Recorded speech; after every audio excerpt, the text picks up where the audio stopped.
Testing, testing, 1, 2, 3.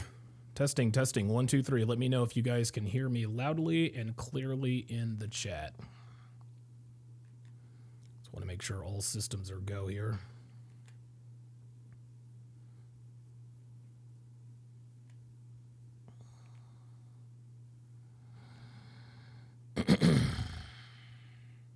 Very, very, very serious topic today.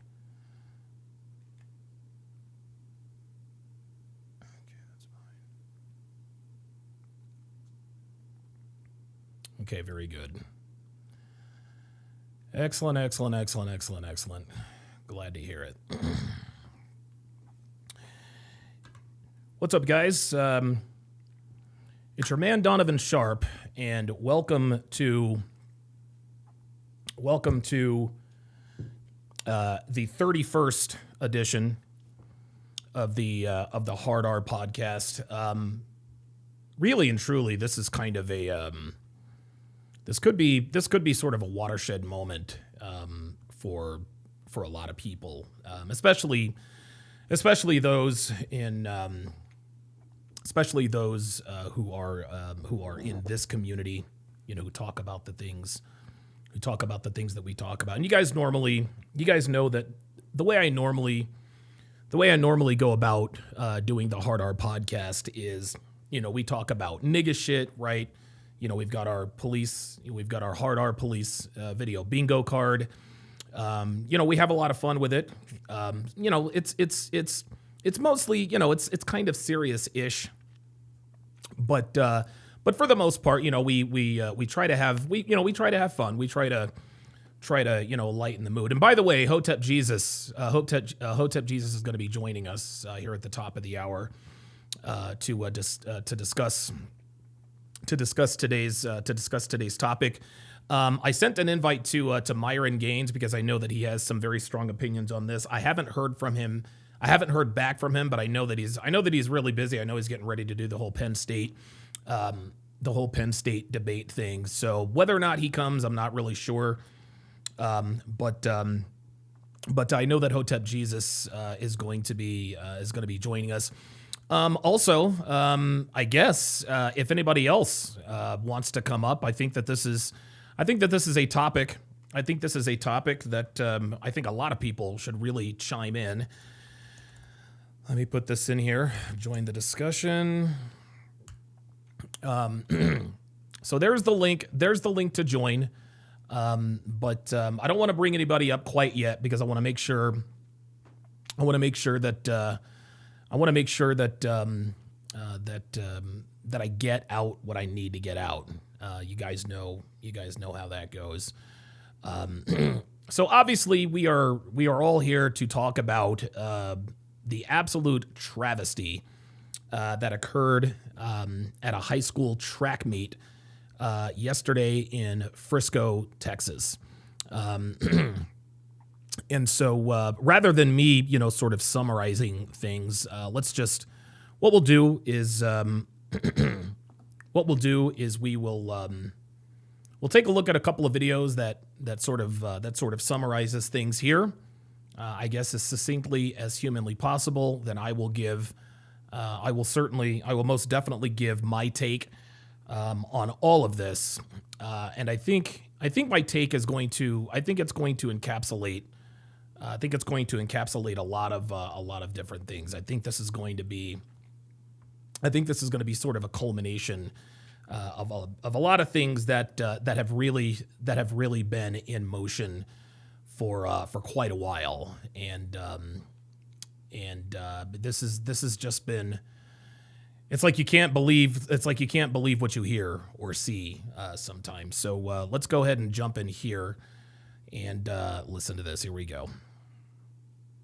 Memorial High School community gathered tonight in grief after the stabbing death of a teenager at a track meet. Another teenager, a student at Frisco Centennial, is now charged with the murder. 17-year-old Austin Metcalf's twin brother was at the track with him. His family says he died in his brother's arms. Fox 4's Amelia Jones spoke with the teen's victim's father and is live in Frisco tonight. Amelia. Steve, Heather, 17-year-old Austin Metcalf had a bright future ahead of him. He was a leader on the football field, and a scholar in the classroom. His dad told me he's holding on to memories and leaning deep on his faith as he tries to wrap his mind around this senseless tragedy. Incredible. He was going to turn out to be a great individual and impact this world with positivity.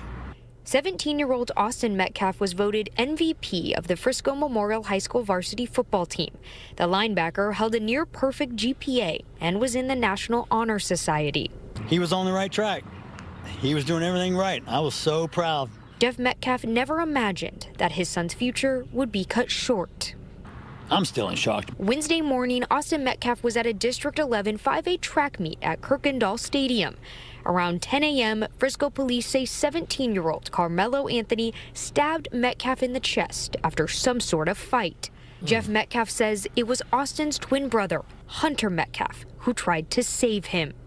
And his brother was holding him, trying to hold the blood in, and he passed my son. Oh my God. Watched his brother die in his arms. Unbelievable, dude. It's unclear how Anthony got the knife into the meat or what exactly led up to the fight. Anthony is now facing first-degree murder charges, and Jeff Metcalf It was the best weekend ever. is only left with memories. I was able to watch and be blessed so much. But having both my sons are amazing. When Jeff Metcalf was diagnosed with cancer 9 years ago, his boys were his strength. Now cancer-free, it's his faith that's keeping him strong. And when I kissed his forehead today, as his body was cold, I ran my fingers through his hair. I told him it's not goodbye. It's see you later. I'll join you at some point too, son. You just beat me to this place. Wednesday night, the family's church opened its doors for the community to gather for a prayer vigil to honor a young man whose life touched so many. But I know he's with the Lord. And I take comfort and peace in that. In our conversation, Jeff mentioned that he hopes his son's death brings changes to security so no other parent has to go through this. Memorial High School will honor Austin tomorrow during second period, and counselors will be available for any students or staff who need it. Okay, so on February 12th, certainly don't want to watch that. So going to react to just going to play a couple of other videos regarding this. I'm going to play a couple of other videos regarding this. And again, guys, I'm going to have Hotep Jesus. Hotep Jesus is going to be coming up here at the top of the hour. That's going to be 3 o'clock Pacific, 6 o'clock p.m. Eastern Standard Time. Let me read off this super chat here. Cameron Earland with the $2 super chat says, "Sorry, I'm late. I was thinking NBA Mello for a second." Yeah, you know, it's interesting. The kid's name is Carmelo Anthony, and the NBA Carmelo Anthony spells his name with a C. This kid who is charged with murder spells his name Carmelo with a K. Incidentally enough, NBA Carmelo Anthony was recently inducted into the Naismith Basketball Hall of Fame. So it's kind of, you know, it's kind of in between. So let's watch a couple of other videos regarding this. I want to watch the full video. I want to watch the full video of his father again reacting to this situation. Let's take a look and listen. Brother was holding on to him, trying to make it stop bleeding, and he died in his brother's arms. Insane. And I rushed up there, and I saw him on the gurney, and I could tell. They said he wasn't breathing. I could see all the blood. I saw where the wound was. Understandably still in shock, Jeff Metcalf says a precious memory was made just this past weekend when he took his twin boys hunting. That's where Austin got his first hog. Well, this morning at around 10, he rushed here to Kirkendall Stadium where the Memorial High School student athlete suffered a fatal stab wound during this track and field meet. Insane. Frisco police say a fight broke out between two students when one stabbed the other. More than 100 student athletes were participating in this meet. Fortunately, they were safely evacuated. Police arrested the suspect. He is 17-year-old Carmelo Anthony of Frisco. He is now charged with murder. Some students students unfortunately witnessed this deadly encounter and have been interviewed by police. Oh my God. Despite life-saving efforts, the 16-year-old victim died at the hospital. Austin, his father shares, was born 2 minutes before his twin brother Hunter, the two inseparable, as you can imagine. Austin is being remembered as an outstanding student at Memorial High, his football team's MVP, and a young man of faith. His father grappling with loss and forgiveness. I'm not trying to judge, but what kind of parents did this child have? Wow. What was he taught? He brought a knife to a track meet, and he murdered my son by stabbing him in the heart. Incredible. The guy was in the wrong place. They asked him to move, and he bowed up. This is murder. I don't know. I know they have someone in custody. Yeah, we do. And you know what? I already forgive this person. Already. Man. God takes care of things. God's going to take care of me. God's This dude's a better man than me. going to take care of my family. Better man than me. The victim's father says these two teens did not know each other before today.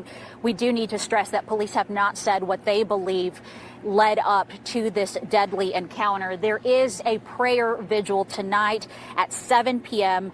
at Hope Fellowship Church right here in Frisco. Okay, so got a couple more. I've got a couple more things to watch, and then I will give my take. So what we're gonna watch now, we're gonna watch the twin brothers. So the twin brother gave an account of what happened because the twin brother was there during the fight. So let's take a look and listen to this. Found the strength to speak with us late this afternoon about his son. I cannot believe this. I can't believe this kid actually was able to talk about this. 16-year-old Austin Metcalf sharing memories of this remarkable young man and a heart-wrenching detail about what happened behind me this morning. The sad part about it is he died in his brother's arms. They were twins, identical twins. And his brother was holding on to him, trying to make it stop bleeding. And he died in his brother's arms. And I rushed up there, and I saw him on the gurney. And I could tell. They said he wasn't breathing. I could see all the blood. I saw where the wound was. Oh my God, dude. Understandably still in shock, Jeff Metcalf says a precious memory was made just this past weekend when he took his twin boys hunting. That's where Austin got his first hog. Well, this morning at around 10, he rushed here to Kirkendall Stadium where the Memorial High School student athlete suffered a fatal stab wound during this track and field meet. Frisco police say a fight broke out between two students when one stabbed the other. More than 100 student athletes were participating in this meet. Fortunately, they were safely evacuated. Police arrested the suspect. He is 17-year-old Carmelo Anthony of Frisco. He is now charged with murder. Some students unfortunately witnessed this deadly encounter and have been interviewed by police. Despite life-saving efforts, the 16-year-old victim died at the hospital. Austin, his father shares, was born 2 minutes before his twin brother Hunter, the two inseparable, as you can imagine. Austin is being remembered as an outstanding student at Memorial High, his football team's MVP, and a young man of faith. His father grappling with loss and forgiveness. I'm not trying to chase. They asked So him we've to seen move. that already. God takes. They believe prayer vigil here in Frisco. I think there is a video. Oh, I'm sorry. I showed you guys the wrong video. Okay, so this is the video. This is the video, guys. This is the video of the kid. This is the video of the kid. I'm going to show you guys the video of the kid of his twin brother giving an account in terms of what happened. There was this kid, before I knew his name now, this kid was sitting under our tent at track. We asked him to move. He started getting aggressive and talking reckless. And my brother stepped in and said, "You need to move." He's like, "Make me move." Austin grabbed his backpack. The kid, I tried to whip around as fast as I could, but I didn't see the stab. But then I looked at and I look at my brother, and then I'm not going to talk about the rest. So that's just what I saw. And That's insane. I mean, I try to help him, but It was just senseless. it was really senseless. Really, I don't know why a person would do that to someone just over that little argument. It's just crazy in this world nowadays how people just up and do that. Like that man has a family. That man has people that care about them all the time, and he did everything for our family too. He was a strong man. He was a strong kid. There was this kid before I knew his name. Now. Oh, okay. This So kid that is was sitting it. Okay. All right. So, yeah.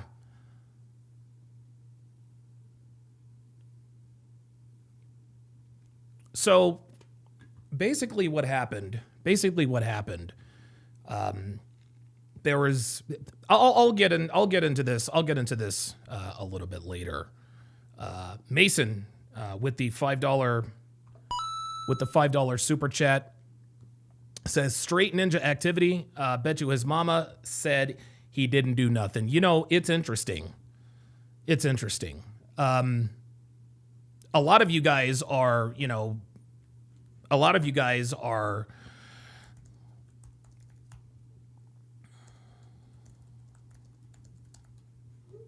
sorry about that. I'm just trying to get my thoughts together because this kind of thing really angers me. Let me read some of your chats here. I'm gonna bring up Hotep Jesus here in a little bit to discuss this.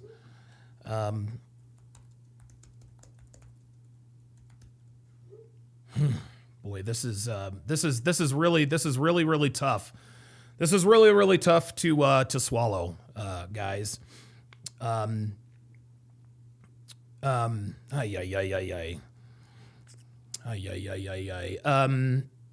King Life says, got to be careful around them Negros. They plumb crazy out here. Absolutely. Dre Raven says, I ran track in high school. I don't remember the 400-meter stab. Is that a new event? Yeah, apparently there's also, you guys remember the girl who clubbed the other girl over the head with the baton a few weeks back, right? You guys know how that goes. Connor Brown says, bring back segregation. No, that's definitely not going to happen. I don't know why you would say that. It's a little, that's a little extreme. King Life says, definitely a competition in Compton or Chicago. Well, apparently it was in Texas. Edward Cross says, Apple and Peaches will be like those, quote, red pill guys, but then steal this video after it drops. Absolutely. Yeah, definitely can't stand those two. Yeah, likes are free, guys. Let's get the likes up. Because, like I said, guys, when I give my take on this, you guys are going to be, it's going to be pretty crazy. Let me go ahead and bring up Jay Blaze here.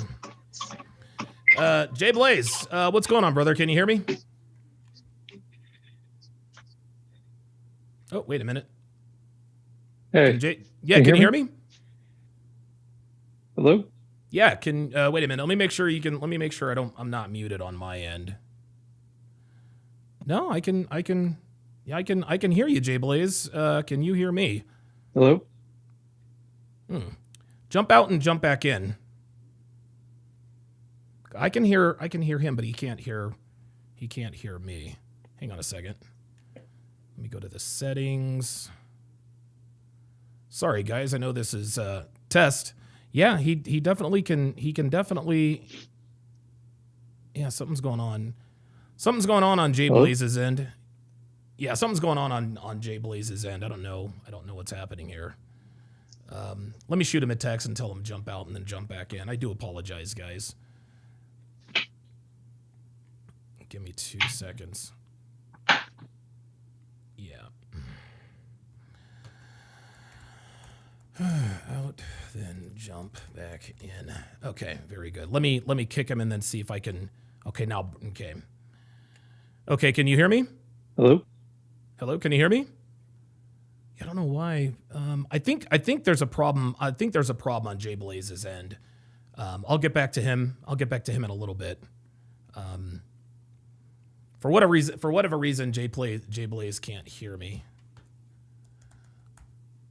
Jay Blaze, yeah, I don't know. I guess you guys know it gets a little bit finicky at times. Edward Cross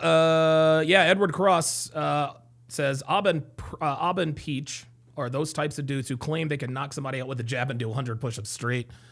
Yeah, absolutely. You guys know how that goes. Praetorian Guard says it's annoying how creators attack each other personally and give no facts. It's all just emotions. Absolutely. You guys know how this goes. Mason with the $2 super chat says, overall, though, this is beyond terrible. Yeah. You got that right. Let me just go ahead and give my take on this, guys. Guys, there is a crisis, gentlemen. Okay? There is a crisis. Oh, wait a minute. Hold on. I was going to start, but... And again, guys, I do apologize. Things are kind of wonky. This might actually be... No? Thought somebody was in there. Okay. All right. Never mind. I do apologize.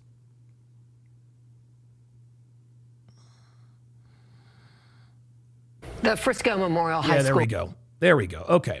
All right. Yeah, I'm not really sure what's going on with I might have to jump back out and jump back in, but either way, guys, let me just go ahead and give my take on this, guys. There's a crisis. We are facing a crisis, gentlemen. We are absolutely, positively facing a crisis. And there is a crisis among young black men. And, we don't like to talk about, these kinds of crises with young black men and boys, right? We don't like to talk about certain things in certain ways. Why? Well, then because you get accused. Oh, there we go. Yeah. The reason why we can't talk about these things, quote unquote, talk about these things is because people like me, we get accused of being racist, right? You get accused of being an Uncle Tom. You get accused of being a sellout, right? Then they like to come out and say, well, what about Brett Favre? And what about this example? What about Dylan Roof, who, ended the lives of a bunch of people at a church? What about this and what about that? So, hey, let's just ignore the crisis going on in the so-called black community. Because, hey, white people have problems too, right? White people have problems too. I remember a while back, Larry Elder, and I remember this very, very clearly. I remember Larry Elder made an appearance on The Breakfast Club. He made an appearance on The Breakfast Club, and I remember Larry Elder was sort of talking about the problems with the black community, this and that and the third, but then Charlemagne the God did something that a lot of people in the so-called black community love to do whenever somebody accurately calls out the fuckery in the black community. Take a look and listen. In Charlemagne, literally, they sent social workers door to door in the inner city. I remember this, advising women of the availability of welfare provided there was no man in the house. It created fair use. An economic incentive for women to marry the government. Same thing with whites. In 1965, 8% of whites entered the world without a father in the home, married to the mother. Now it's again fair use, and this isn't. I'm not gonna be very long on this. I just want you guys to hear this. About 25%, also up threefold. Look at census data: 1910, 1920, 1930, in places like Milwaukee, Chicago, Philadelphia. A young black kid was slightly more likely to be brought into a world with a father in the home, married to the mother, than a young white kid. We have incentivized this kind of bad behavior, and it's had a disproportionately bad effect on the black community. Let me ask you a question. What do white people do wrong? Let me ask you a question, says Charlemagne the God. What do white people do wrong? Nigga, what the fuck does white people have to do with this shit? This nigga didn't hear a goddamn thing Larry Elder said. Didn't hear a goddamn thing. Let me ask you a question. What do white people do? What the fuck you worried about white people for, nigga? That's the problem with niggas. That's the problem with niggas. All they want to do is turn around. What do white people do? Hey, white people got problems too, right? So let's not address the elephant in the room, right?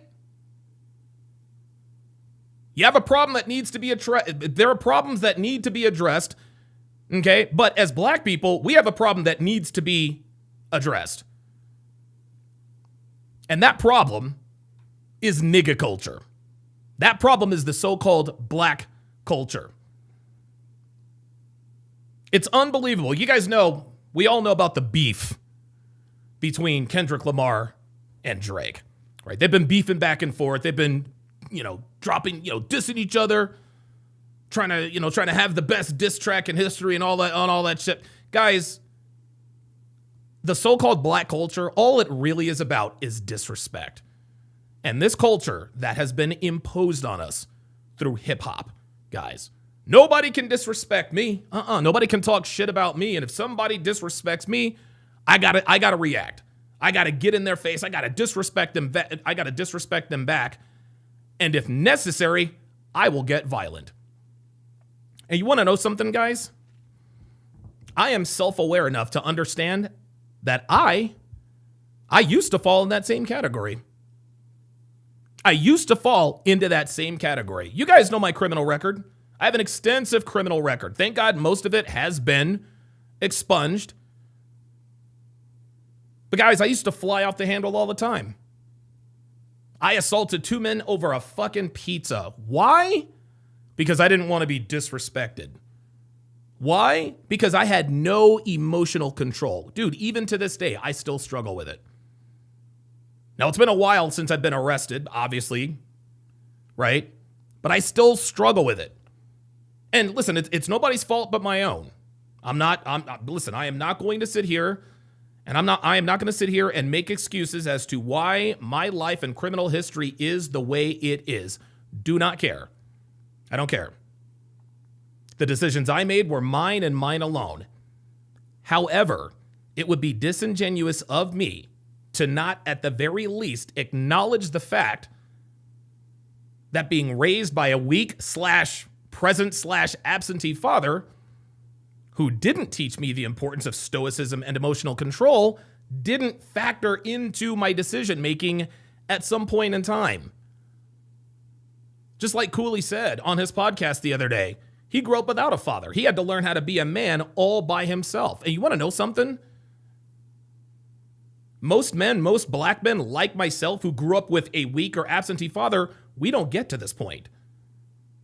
We end up either dead or in prison. And I'm going to tell you what, I've been close both times, guys. I have been close both times. And look, guys, I'm not the most religious person in the world, but I'll tell you what. I can't really think of an explanation as to why I'm still a free man today, other than the fact that there must be a God or God's looking out for me. I don't know. But the point is that most black men in my position, we had to learn the hard way. And unfortunately, when you have to learn lessons the hard way rather than them being taught to you, you make a lot of mistakes. And there are a lot of mistakes that can't take back. There are a lot of mistakes that really sort of scar you for the rest of your life. Okay, yeah. I had my 4 felonies expunged. Okay, but guys, I still have to live with what I've done. You guys don't think that I don't carry some sort of guilt around with me? You guys don't think I carry some sort of guilt around me for caving these guys' faces in because I got upset over a fucking pizza? No, man, that's not what you're supposed to do. This is not what you're supposed to do. But now all of a sudden, this kid literally stabs another kid to death. Why? Because he felt disrespected. Let me bring up Hotep Jesus here. Give me a second. Oh, okay. He wants me to. Oh, okay. My bad. Oh, okay. So Hotep wants me to. He wants me to email that link to him. Sorry, guys. Little miscommunication there. I remember when I had Hotep Jesus on the 6th. I remember. I remember he was one of the guys. Oops. I remember he was one of the guys I had to actually email the link to. So give me 2 seconds here. I actually used to be very good at this, you know, bringing people on, et cetera, et cetera. HotepJesus@gmail.com. Hotep Jesus. Oh, there he is. All right, very good. And let me jump in here, invite. But yeah, Cooley made quite an impression. He made quite an impression on me because he, like myself, is a self-made man. Okay, so that is, okay, very good. Okay, excellent. Okay, very good. All right, so we're looking good. I do apologize, guys. All right. Okay, I sent it. So while we wait for Hotep Jesus, you know, like I was saying, the problems in the quote unquote black culture, it's not being addressed. Okay.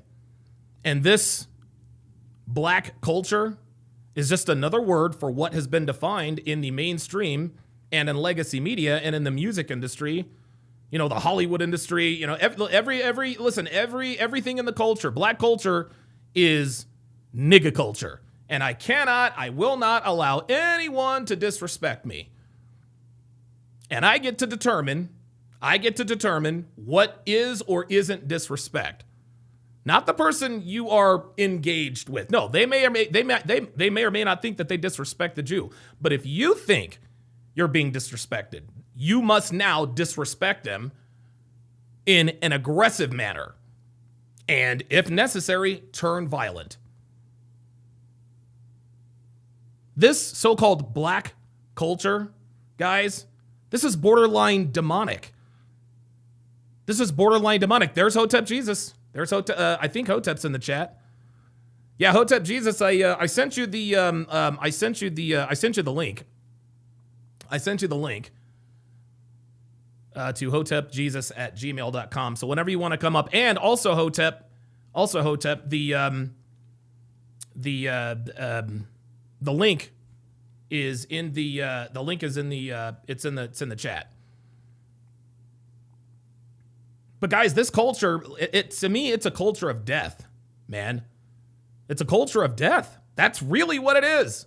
That's what the so-called black culture is. It's a culture of death. You disrespect me, I disrespect you. Right?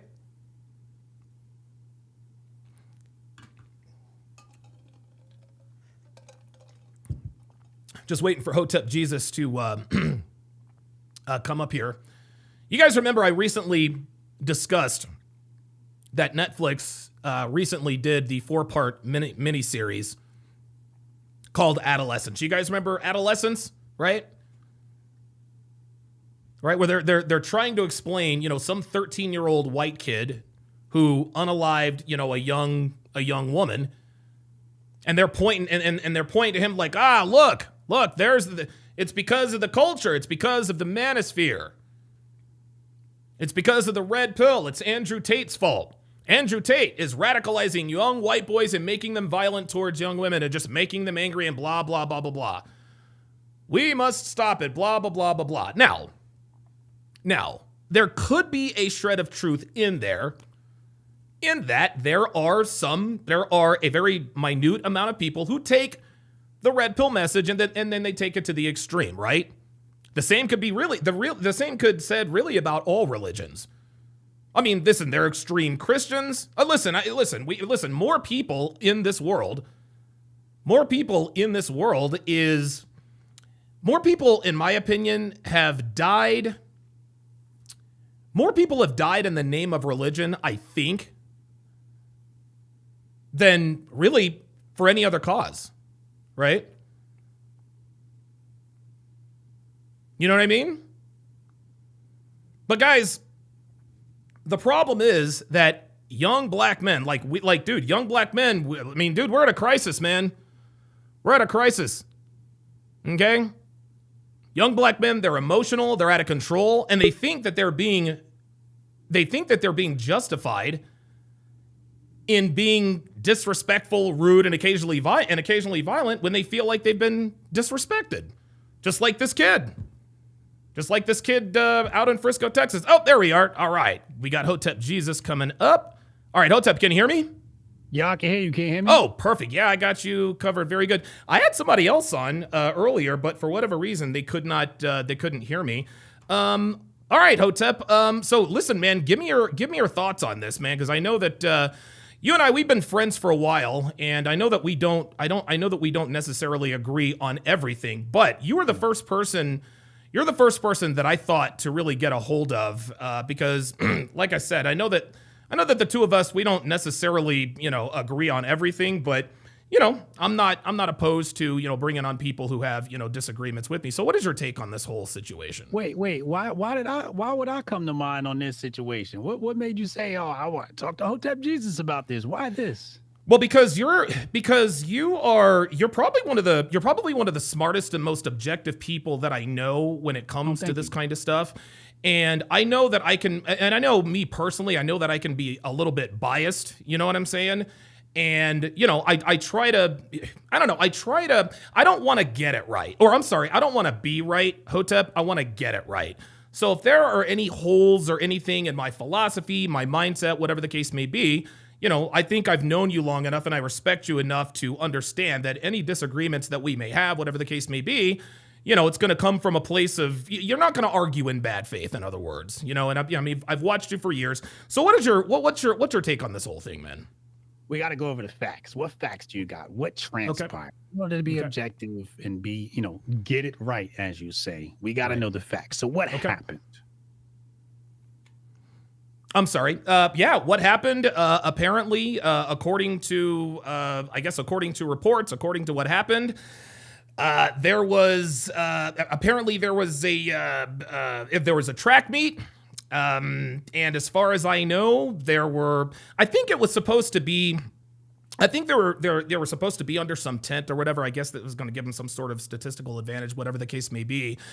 And, one kid said, get out of my way. And, one thing led to another. And the black kid, Carmelo Anthony with a K, stabbed the white kid, Austin Metcalf, in the heart, and he died. Did Austin Metcalf ever put hands on the black kid? It's that's a good question. I don't know. I don't know if he put hands on him. I know from what I can understand, I think he picked up his backpack. I think Austin Metcalf told him to move out of the way, whatever the case may be, and he says, "Make me." Austin grabbed the guy's backpack and moved it somewhere else, and that's when the knife came out. Yeah. How old were they? Do you know the ages? Austin's 16, and Austin Metcalf is 16, and the other kid, Carmelo Anthony, 17. So basically the same age. Yeah, high school kids. So what's your question, Donovan? What questions do you have for me? I just want to know what you think, because I don't know, like, one kid stabs another kid. You would think that there would be, some sort of outrage or whatever. So, like I said, I just want to know what you think, because in my mind, there are certain people like myself who say, look, this is the problem with black culture, where, and again, I use myself as an example. And I don't know that you know this about me, but dude, I'm a 4-time convicted felon, man. And, my felonies have recently been expunged, but I'm self-aware enough to sit here and know and understand that my felonies are my fault. It's because of my lack of emotional control. That's the reason why. And obviously there were some other factors involved, but I'm not going to sit here and blame anybody on, for my behaviors except for me. And so that's what I'm thinking. And I don't know anything about this Carmelo Anthony guy. All I know is that I can't imagine, and I'm not trying to say that I'm any better or worse than this kid, but I don't know. I can't. And listen, again, as a 4-time convicted felon, that would be me calling the pot calling the kettle black. You know what I'm saying? Like, I lacked emotional control. I paid the price for it, and I hurt some people. Yeah. All right. So one more question before we really dive into this. And as you said before, I usually argue in good faith, right? And Sure. Here, I'm not looking to argue. I just want to get clarity. Sure. Why do we need to have an opinion on this event? I don't know. Why not? That's my issue. I'm just like, for example, I saw this story this morning, right? And I do a daily show, 2 p.m. It's on Kick called The Griff Report. Oh, TGR, shit, man. right? Okay. All right. Good for you. And we cover money, finance, economics, the markets, crypto. And then after that, we talk about grifters, grifting, You still got the grifties, by the way? Yeah, we just had the grifties this past weekend. Amazing event. Good. It was absolutely phenomenal. Really had a really great time. We got to get you out there one year. And then after that, we talk about intersexual dynamics, right? Right. The manosphere stuff. So there's 3 segments to my show. This story didn't make any of my segments.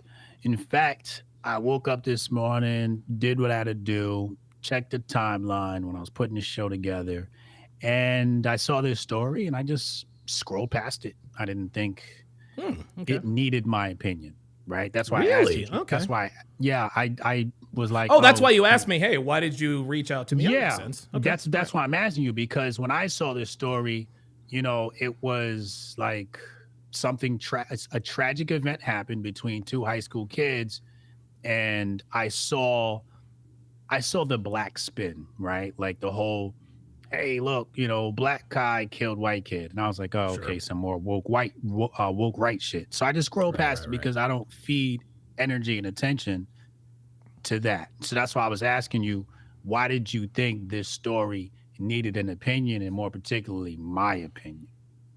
Yeah, because I knew that, I don't know, man. It's to or me, anybody's. Why does it need? Why are we discussing? Well, you in particular, event? like, yeah. Well, the reason, I don't anybody, know. forget me. Like, why? Why do we need to have an opinion on something tragic that happened? Because there's this event particularly, because this is going to happen thousands of times throughout this year, right? This isn't like something that doesn't happen. Okay. Yeah. So you're asking me why I should have an opinion on this? Not you, anybody. Well, I can't speak for anybody. I think the reason why, me in particular, the reason I have an opinion on this is because I don't want to say, because I don't know anything about this Carmelo Anthony kid. I really don't. But I think to a degree, I think I used to be him, man. Now, not to the point to where I'm, stabbing somebody to death, but dude, like I've been in some pretty violent altercations, and I can, and in hindsight, I know that I was definitely accountable in that. I'm never going to be the guy that says, well, he started it or da-da-da-da-da. Now, in some cases, was I being tried, whatever the case may be, sure. But in more times than not, Hotep, I should have just walked away instead of reacting the way I reacted, I guess. And I think, I don't know, I guess I identify with someone who clearly has the lack of emotional control. Yeah.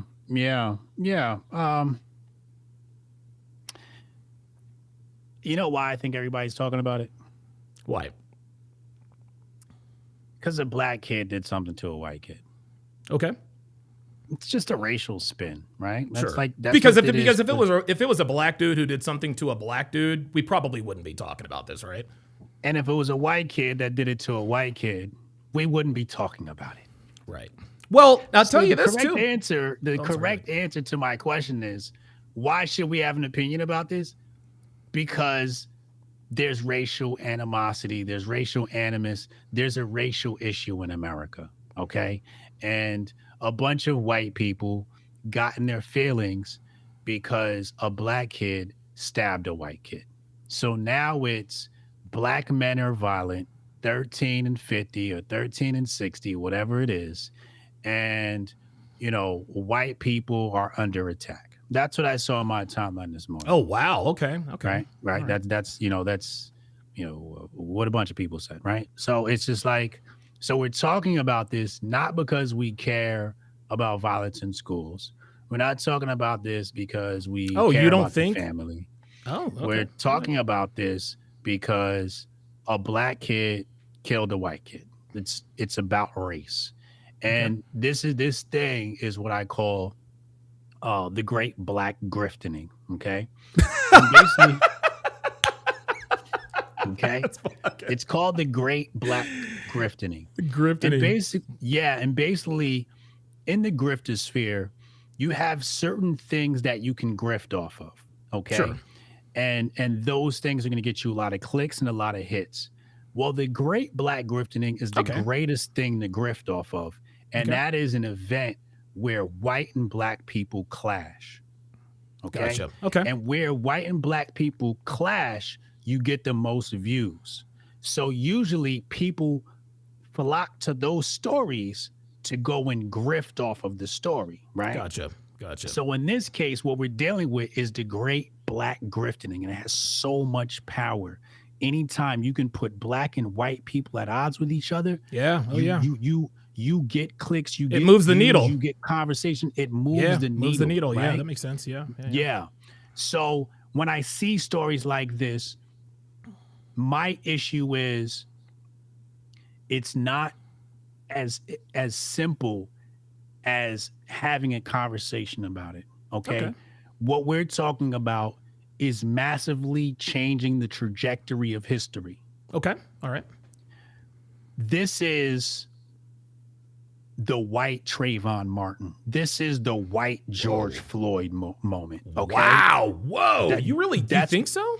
That's what we're dealing with here. Okay. This thing has the ability to make race relations have more attention. Okay. Right. And this is why I say we have to be responsible when we talk about these stories, because we don't want to add to any more racial conflict. Okay.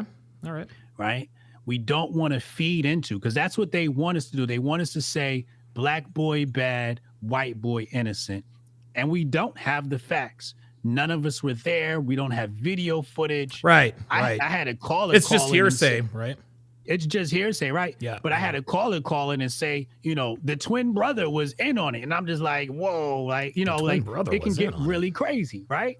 Okay. So, my point is, this is only a story because it's the great black griftening. But the great black griftening is like this wormhole that leads to another dimension, which completely starts to change the course of history. And this is bigger than just this event. This could lead to violence. Okay. Between. Yeah, right. Absolutely. Yeah. Like rioting, etc. Okay. I'm with you. Right. Yep. Like, it like all it takes is somebody to say the wrong thing on social media. Oh yeah. And it becomes a snowball effect. Right. Yeah. So, somebody makes a comment on the story. It's a white guy. A black guy sees it and goes, oh, that's, racist. They hunt that guy down. They fight him. Or let's look at it on some Final Destination shit. Okay. You view this story on your timeline. Let's say you're a black woman. Sure. Yeah. This story happens. It hits the timeline. Somebody says some racist shit. And now it's kind of got you in a mood, right? So now that black woman is in a certain mood, and that trickles down into whatever's happening in her household. It could lead to an argument with her husband or her children. Right. And then there's trickle that down ripple effect from there, right? So there are all these different strings of possibilities that come from the great black griftening.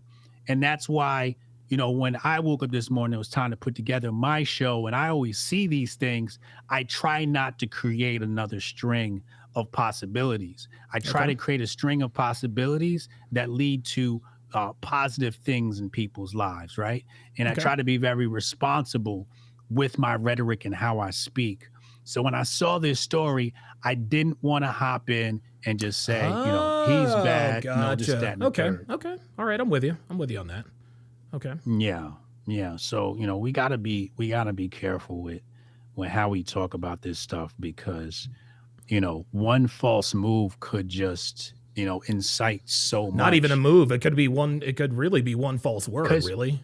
You got to understand that, this is what the control design wants, right? They of course. need that divide between white and blacks for that divide and conquer dynamic. They need this so we're not watching them, right? So, for example, are you familiar with the Stablecoin Act? Oh, no. Mm-mm. Okay. The House literally yesterday passed the Stablecoin Act. And I don't know if you know this, but this allows all types of like geofencing for, financial activity and just another plethora of financial possibilities, Fourth Amendment violations, but nobody's It's a tapestry, talking right? about that. Yeah. What's right, that? Right. It's like a small string and a tapestry of. It's this Stablecoin Act that just passed in the House is akin to a CBDC. In fact, the Richmond Federal Reserve calls it a synthetic CBDC, a stablecoin. And I don't want to get too far down the rabbit hole, but what I'm saying is, while they are passing legislation, the poor, the middle class, the rest of us are arguing about an isolated incident. In a grand scheme, this is a very minor incident. What happened? It's major when you zoom in.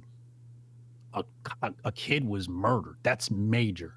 But when you zoom out, there are so many other things going on in the world. You have to start to prioritize where your discussion leads and what it is that you talk about, right? Okay. All right. This event that happened with the kid is not going to affect your life. It's not going to affect mine. But the Stablecoin Act is going to affect all of us, right? Okay. Trump's tariffs, big story. That's going to affect all of us, already is, right? This is a wealth accumulation moment, right? That if we don't catch this moment while the stock market is low and buy low, and when it comes back and sell high, like this is when wealth is created.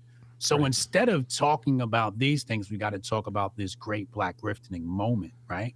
So anyway, so the part of the crux of the matter is that the oligarchs or whoever's at the top of the control design is working on keeping us divided. Clearly, right. Yeah. So that we never look at what it is they do, right? We never take a look at what's Congress doing right now, right? What's the financial, the FSPs, financial service providers, what are they doing, right? MasterCard is, doing something with digital assets now. Brazil just passed the Stablecoin Act. There's so many things that's happening globally right now. I do remember that. Yeah. Okay. Yeah. Right. And that's so the oligarchs can create this fence around us. Right.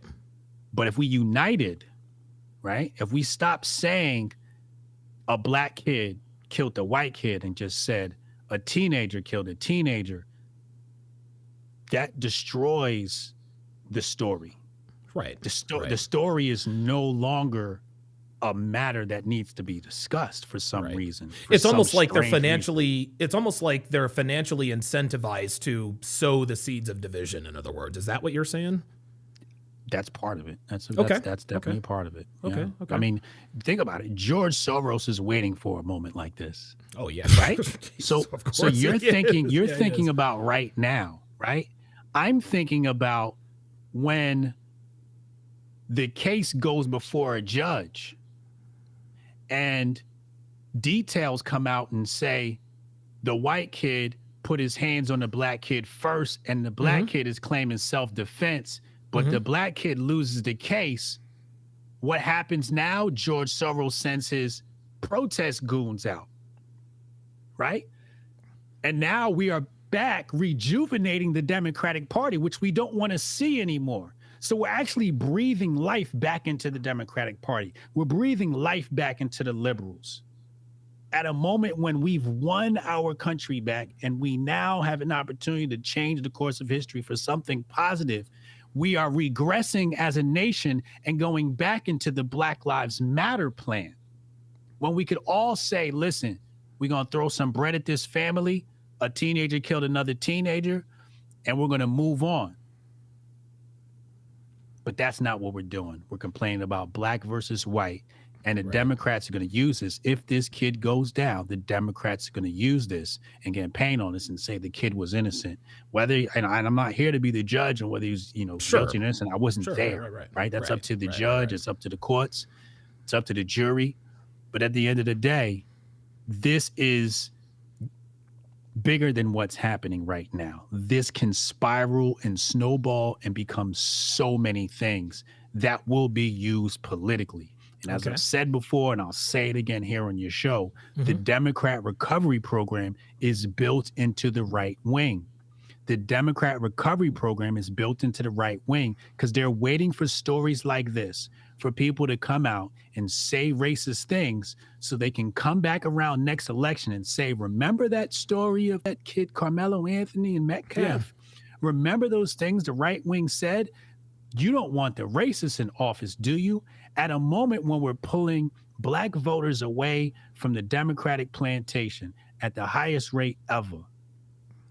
Now we want to regress and go backwards and give them something to campaign on. That is not logical.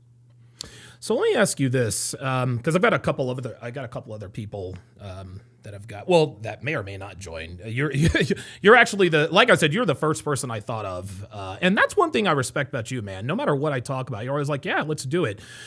What do you think is what is the most responsible way to cover a story like this? Because let's keep it real, Brian. You got to think about end game. But about who? About what now? You have to think about your end game. Okay. Right? Okay. Like, what is your end game? Is your end game to go viral?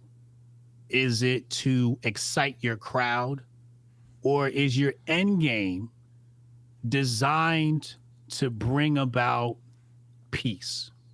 Right? Okay. Hotep literally translates to peace, right? Satisfaction at rest. So is it designed to, to put this simply, is it designed to put your people in a high vibrational state or a low vibrational state? Okay. Is it designed to bring about love, or is it designed to bring about hate? Rage. Now, there are times you need to incite some motherfucking hate. Of course. Okay. Sure. Yeah. I'm not one of those guys. Okay. Ain't no, Starbucks notwithstanding, right? Yeah, correct. But what I'm saying is, when you look at this story like this, you've got to look at history and look at the future and say, where is this going, right? Like when I see a story like this, I don't see the story. I immediately project myself into next week, next month, next year, next election cycle, and say, how does this story affect us? Okay. Right? And like, that makes so, sense. and when I speak about this story, how do I want my people, my viewers, how do I want them to walk away? Okay. What emotion, what thought do I, because we have a tremendous amount of responsibility with our platforms, right? So, do I want my people walking away smiling, or do I want them walking away like, what is the call to action? Yeah, right. gotcha. Like, what do you want people to do? You want them to go online and fight with others, or do you want them to walk away from this rising above the fray? Right. And looking at everybody else having this conversation and arguing and going, they don't understand the play here. I do. Okay. So let me observe and move accordingly, right? Yeah. So you have to zoom out and become the watcher of this thing, because none of these stories become stories by accident. Sure. Right. Okay? Of course. So, right. At some moment, there is a play here by somebody that blew this story up and made us right. care about Right. it. Absolutely. There's clearly an agenda somewhere. Yes. Okay. So, but at the end of the day, like, you have to know yourself. What is my end game? How do I want to make my viewers feel? What do I want them to do after I discuss this? Okay. Right? How do I want them to feel? Okay. Right? All right. And you don't want or need them to feel, like, just to say pick a content creator. man, what's the best way to put it? Is there like take yourself for example, right? Like, what is your end game? Do you have different end games depending upon the subject matter? Because some people's end game is just to sow seeds of hate and rage and all this other kind of stuff, and then some people, their end game is to educate people and to maybe have them make their own decisions, and then some people just want everybody to be peaceful. So is it static? Is it dynamic? Or I mean, I don't know. What do you think? So some people do things for clicks, right? If you're Sure. going to do things for clicks, then you're going to sensationalize, you're going to drive hate, you're going to drive low vibrational. That's the actions. grifting. That's the grifting, right? That's the dark side of the grift. There's a positive side of the grift, but there's a dark side of the grift. The dark side of the grift is going to leave their people unfulfilled of enlightenment. Okay? Yep. They're going to be low brain or small brain. Absolutely. Right? Yeah. Meaning they're just looking at this event and giving you the basic bitch takes. Right. Right. Red basic meat. bitch takes is like, for this event, it's like, oh, he's a black kid. Oh, where's his daddy? He was angry and he's emotional. And guess what? intelligent. And get this, Brian. Carmelo Anthony has two good parents that treated him very well. They treated him very, very well. Dude, two present parents. I don't want to say they were affluent, but the kids owned a couple of cars. You know what I'm saying? So a lot of the stereotypical arguments really aren't there. Right. But I mean, the stuff that really doesn't take any thinking, right? Okay, Like, that makes sense. Yeah. everybody's gonna have the basic bitch takes, right? Sure. Like Right, people makes watch sense. my show, they know they're not getting basic bitch takes. You come to my show, I'm gonna think deeply and really try to figure out how can we create enlightenment Okay. for my audience. How do we take them up, right? Right. I don't want to keep them here, and I don't want to lower them either. Right. I want to take them to the next level, right? Right. I want them to ascend and find enlightenment. And so, but that doesn't get clicks. No. Education. Okay. And it's interesting. You know what? You're absolutely right. Entertainment gets clicks. Education. Entertainment gets There clicks. it is. Right. There you go. Exactly. There you go. So, I do entertainment. I say funny things. I say same here. outlandish things. It's sometimes I just say some things you're definitely not supposed to be saying. I right? remember one time on the 6 you said, I cheat because I love you. That was fucking awesome. So I get reckless with the speech. So You I feel get me? it. But I do comedy, so I'm always able to make people laugh, right? Like Sure, that's what the sure. Grifties was. It's stand-up comedy. That's what we do. Right. And that's a But- gateway. If you can make people laugh, you can make people listen. Am I wrong? Right. So There that's you go. my form of comedy. See, comedy makes people laugh. It makes people happy. It makes people smile. Some people like to make people angry. And they Okay. take these Okay. stories and they make people angry. Okay. I don't want my audience leaving my show angry. I want Gotcha. them smiling. Gotcha. Okay. That's the difference in how we spin these stories. Okay. That's the difference in how we grift off these stories. Okay. And a lot of people, what they'll do is they'll stay in a low vibration state and keep harping on, the basic bitch takes and, the anger and all of that stuff. And it's like, yeah, all that stuff is important. Yeah, you need emotional control, like da-da-da-da. Sure. But Right. you don't need to explain that to your audience. Your audience knows. Everybody knows you need emotional control. Like, Sure. if you don't know that, what are you, like 16 years old? Like, Right. So if you're all adults, we know emotional control. We know, conflict resolution. We know all of these things. So what's the next level of the conversation? Okay. And let's have that conversation, and let's save those other conversations for the fathers or whatever that are in the neighborhood. The mentor work that you do, right? Like I do mentor work. When I Yeah, coach absolutely. kids, right? Yeah. So Yeah, of let's course, of save course. those conversations for the audience needs to have them. But when we have the adults in the room, let's have an adult conversation and let's take the adults to the next level. Let's create enlightenment. Okay, very good. Wow, man. Dude, I swear to God, man, sometimes I don't feel like I'm intelligent enough to talk to you, man, because good Lord. It's not that. It's not that. I just look at things different. No, It's that- not that an makes intelligence sense. thing. I just look at things different. I am. This isn't my first life. I've been here Sure. before. I'm a reincarnated ascended master.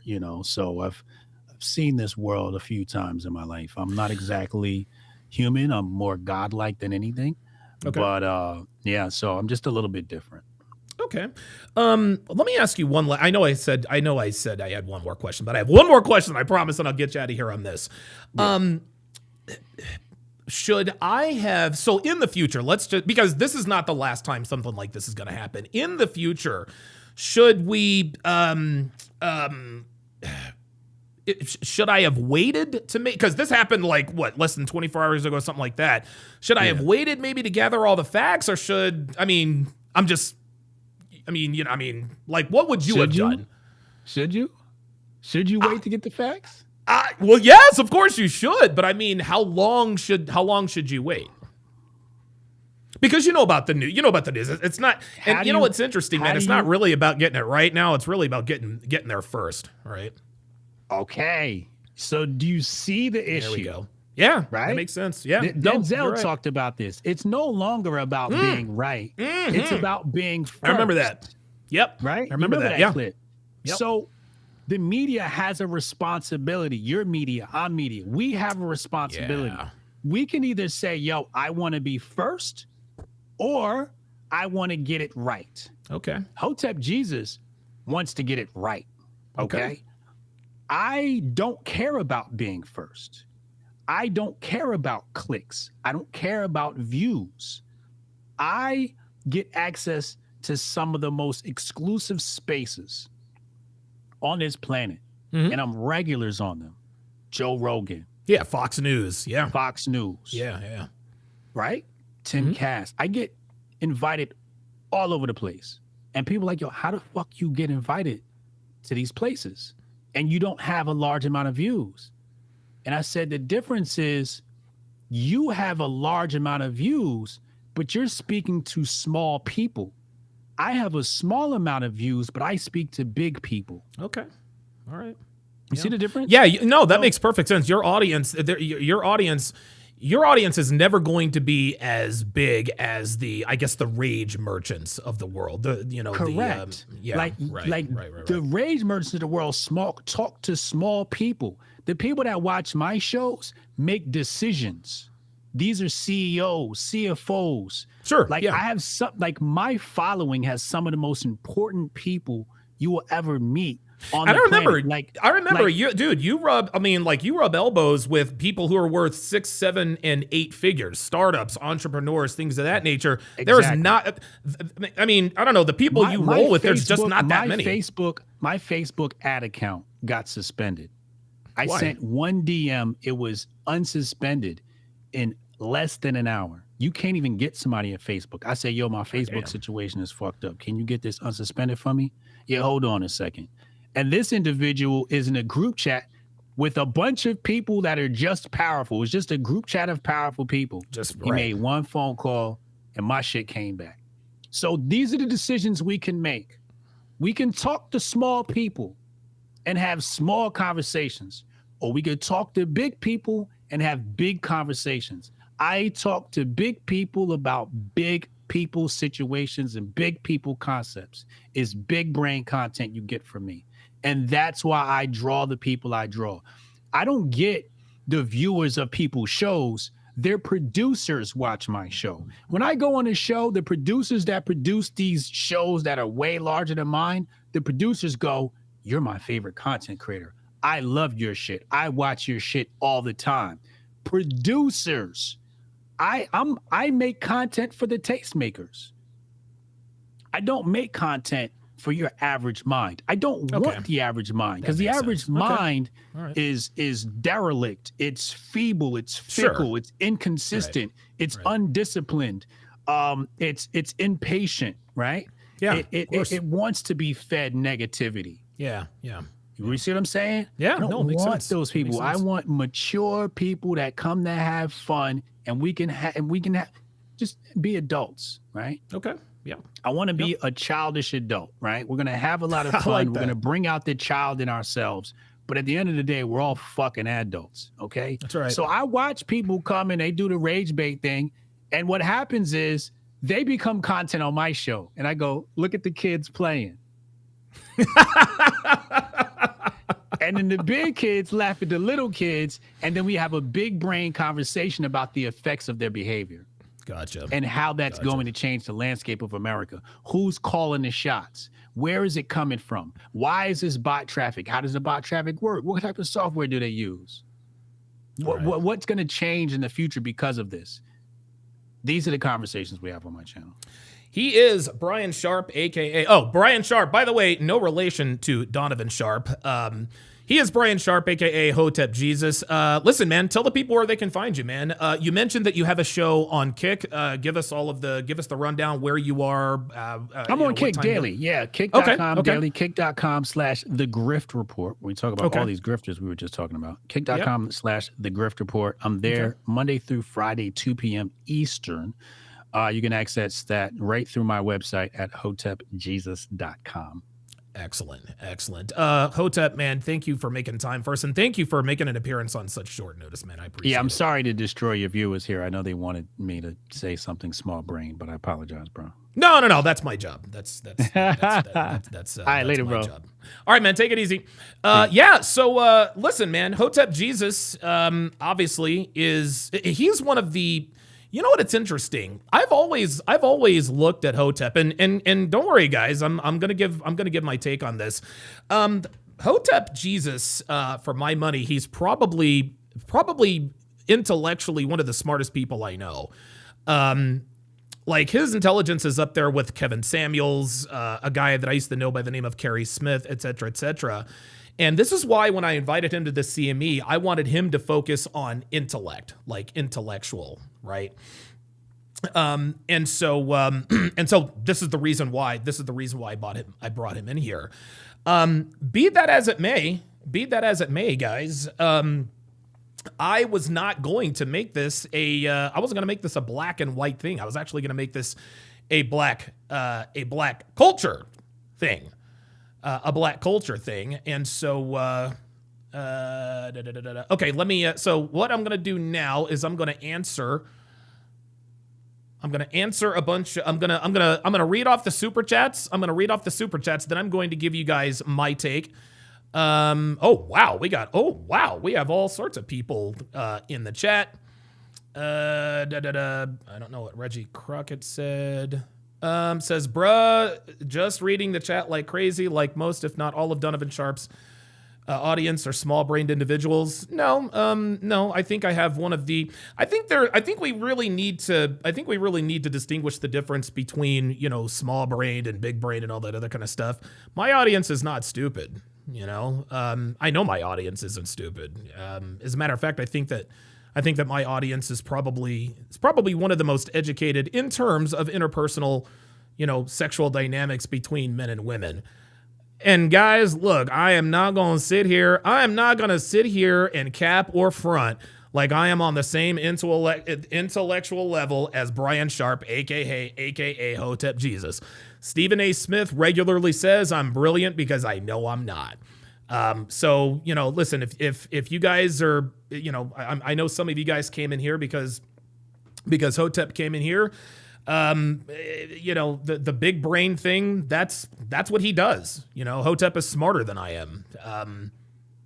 To me, he just has more intelligence than I do. That doesn't mean I think he's any better or worse than I am. But he and I are obviously very, very different people. So he asked me a very interesting question. He said, what is your end game? Now, Hotep's end game was, okay, my end game is I want to bring people to a higher level intellectually. I want them to sort of, be able to read between the lines and things of that nature. And, it appears that he and I are opposed on a lot of this stuff, which is fine. I can have disagreements. With friends. I have disagreements with friends all the time. But guys, what this comes down to, and I didn't think that, it's interesting. I didn't realize, and I guess I should have realized, that Hotep was going to take sort of a political viewpoint of this. I don't see this. I mean, I'm sure that there are some political, implications. But political implications notwithstanding, guys, this is the failure of the black culture. This is the failure of the so-called black community, man. Like, that's what this is. That's what this is, guys. Young black men, they're emotional, they're out of control, and they think that they are justified in being disrespectful. They think they're justified in being rude and occasionally violent when they feel they've been disrespected. Gentlemen, I'm here to tell you that is what took the life of Austin Metcalf. Okay? Carmelo Anthony, the 17-year-old in Frisco, Texas, he had reached a conclusion that apparently he had been disrespected while sitting in the stands at the track meet. And he responded by stabbing Austin Metcalf, which I think he was like a 3.8 or 3.9 student, right? But he was a very, excellent student, member of his church, devout Christian. And you guys know me. I'm not the most overly religious guy, but hey, listen, I'd rather you be religious than not, right? Diamond DJ says, chat, you're living in the Matrix. Diamond DJ, you might as well adapt, and the real niggas can leave the internet but also make money off of it. Oh my God. Ay, ay, ay. Now, Hotep also made a very good point. He made a very good point. He says, well, the reason why this is a big deal, or he made a statement, he said, the reason why this is a big deal is because it was a black kid that stabbed a white kid. And lest we forget, just a few weeks ago, there was a black girl who brained another black girl in the head with the baton. That made national news. That made news, and that was black on black crime, right?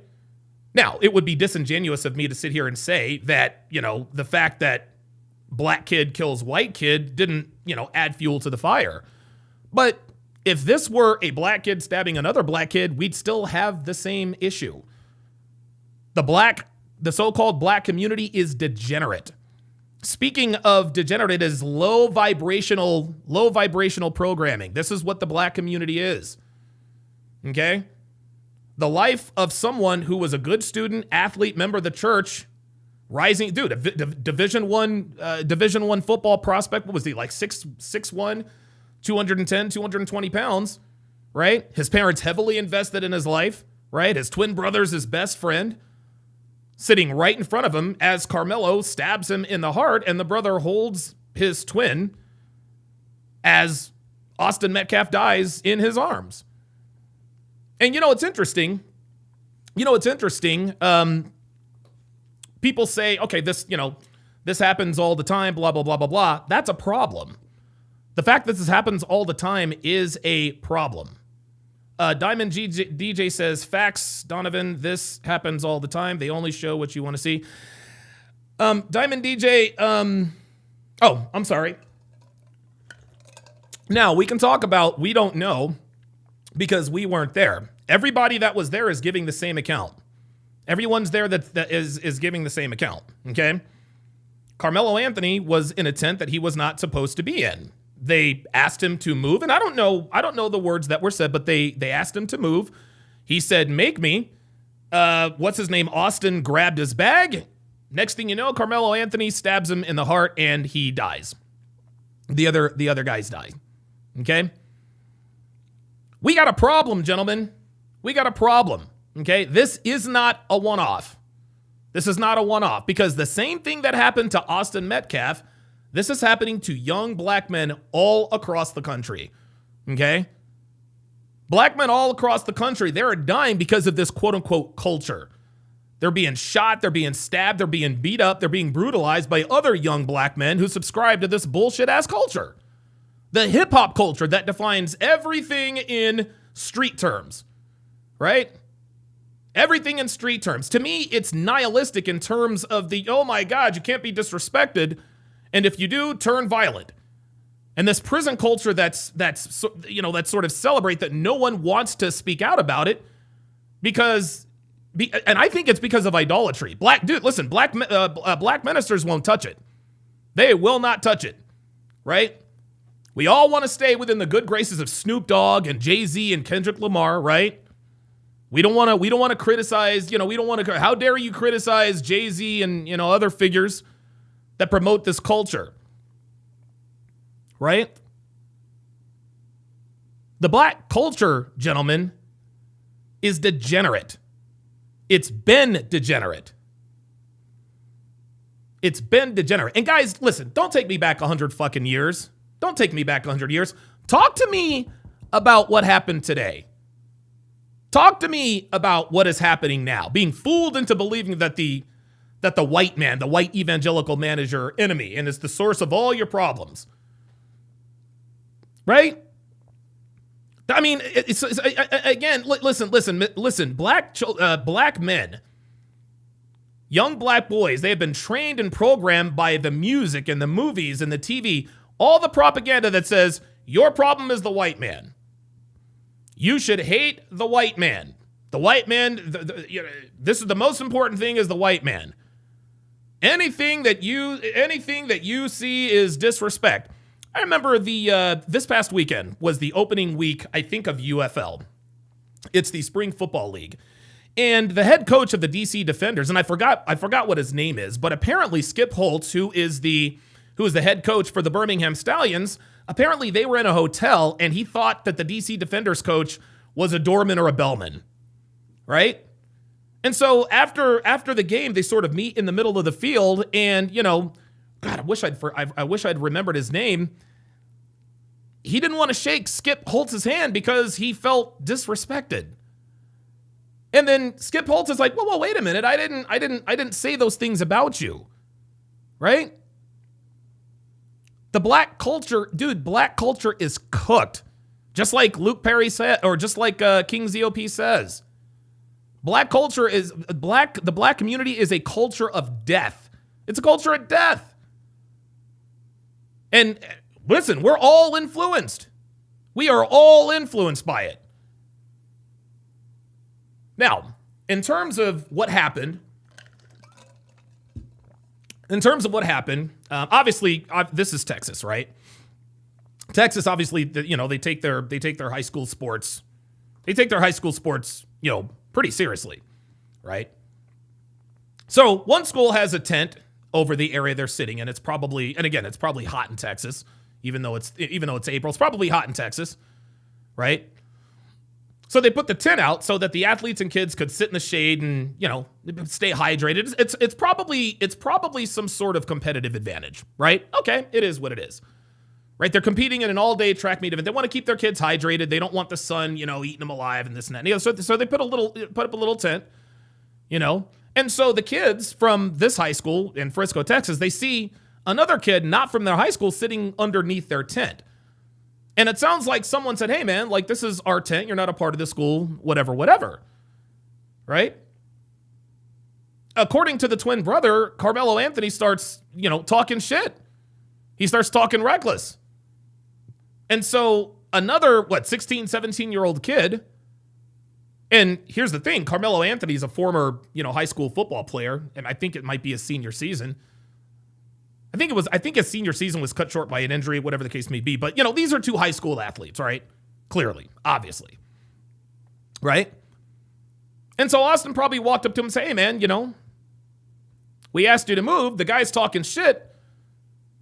Carmelo says, well, make me move. Austin picks up his backpack and probably tries to move it. And this provokes Carmelo Anthony into a violent response, stabs him in the heart.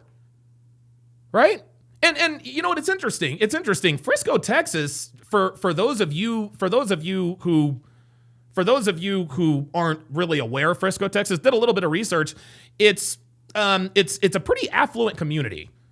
I think Jason Whitlock earlier said it's like the Napa Valley of Texas. It's got, wine country. It's affluent. It's affluent. It's sort of where people move to escape poverty, where they can live amongst family, blah, blah, blah, blah, blah, rich white folks and all that good stuff, right? Right? Well, both of these kids come from supportive families, one white and one black. And I know a lot of you in the community were thinking, hey, you know what? Probably came from a single mother household. No, actually did not come from a single mother household. Do you want to know what failed Carmelo Anthony? What failed Carmelo Anthony was the black culture, the black community. The hip hop culture influenced Carmelo Anthony more than his parents did. I mean, listen, man, from all accounts, for all intents and purposes, he had good parents. We don't know if he did or not, right? I mean, we presume it's kind of hard to say he had good parents. He just stabbed another kid to death, but for all intents and purposes, I guess he had present parents. So So the typical stereotypes, it came from a single, no, This happened in Frisco, Texas. This didn't happen in the hood. This didn't happen in Compton, right?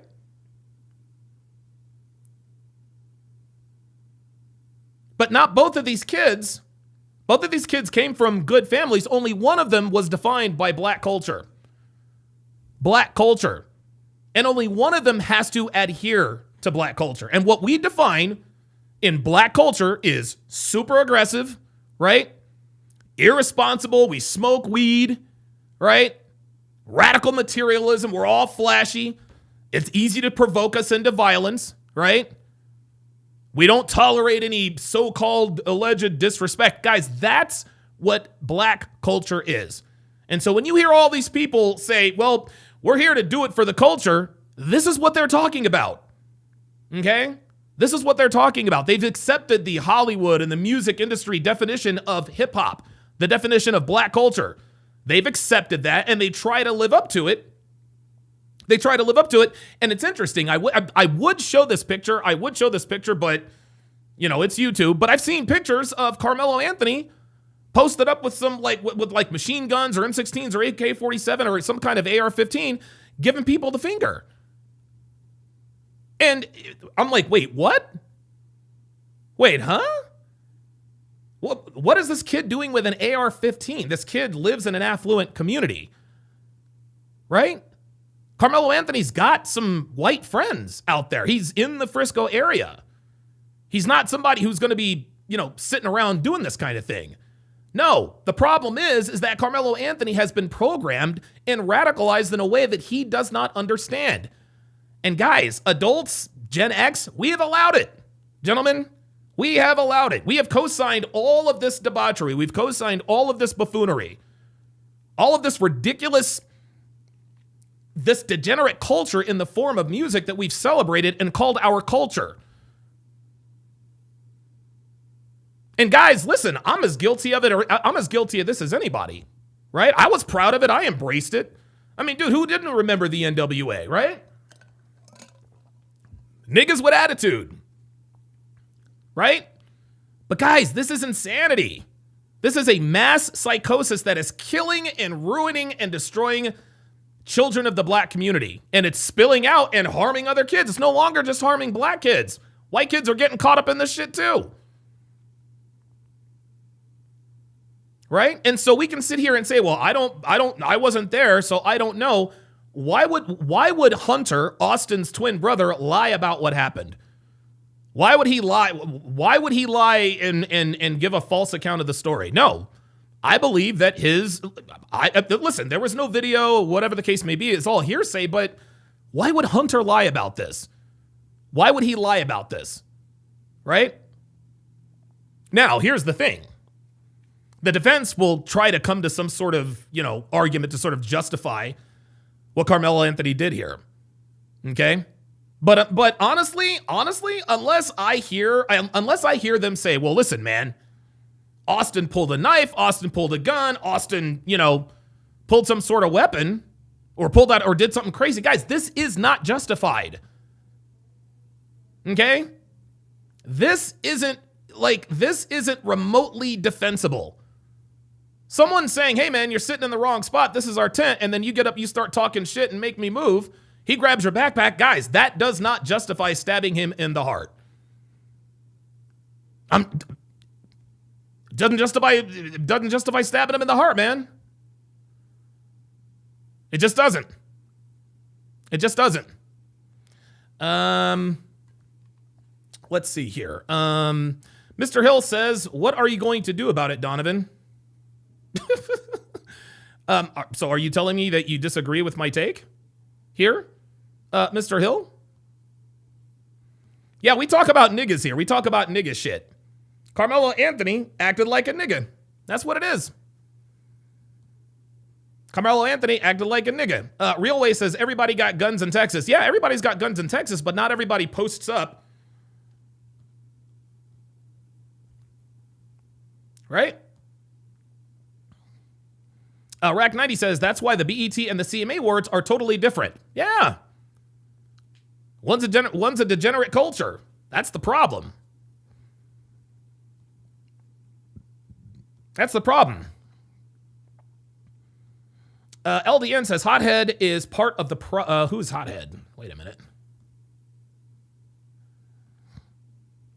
Yeah, listen, I know that there are a lot of you who are probably watching me for the first time who probably disagree with my take. I don't give a fuck. I don't give a fuck. You motherfuckers in the chat who disagree, you guys can kiss my ass. Man, you guys can kiss my fucking ass, dude. Dude, I'm gonna tell y'all what, the black culture is cooked. The black community is fucking cooked. It's cooked. It's Truth Media says, what's white culture? Why are you worried about what white people are doing? See, there we go again. See, that's nigga shit. That's nigga shit right there.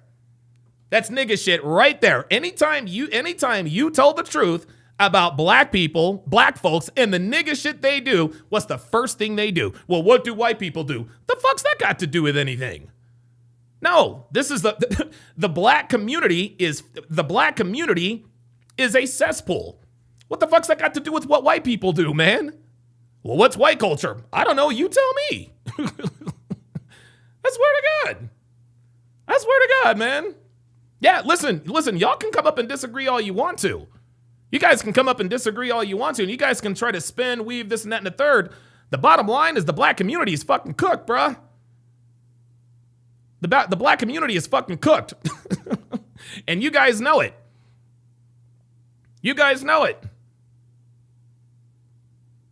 And then Netflix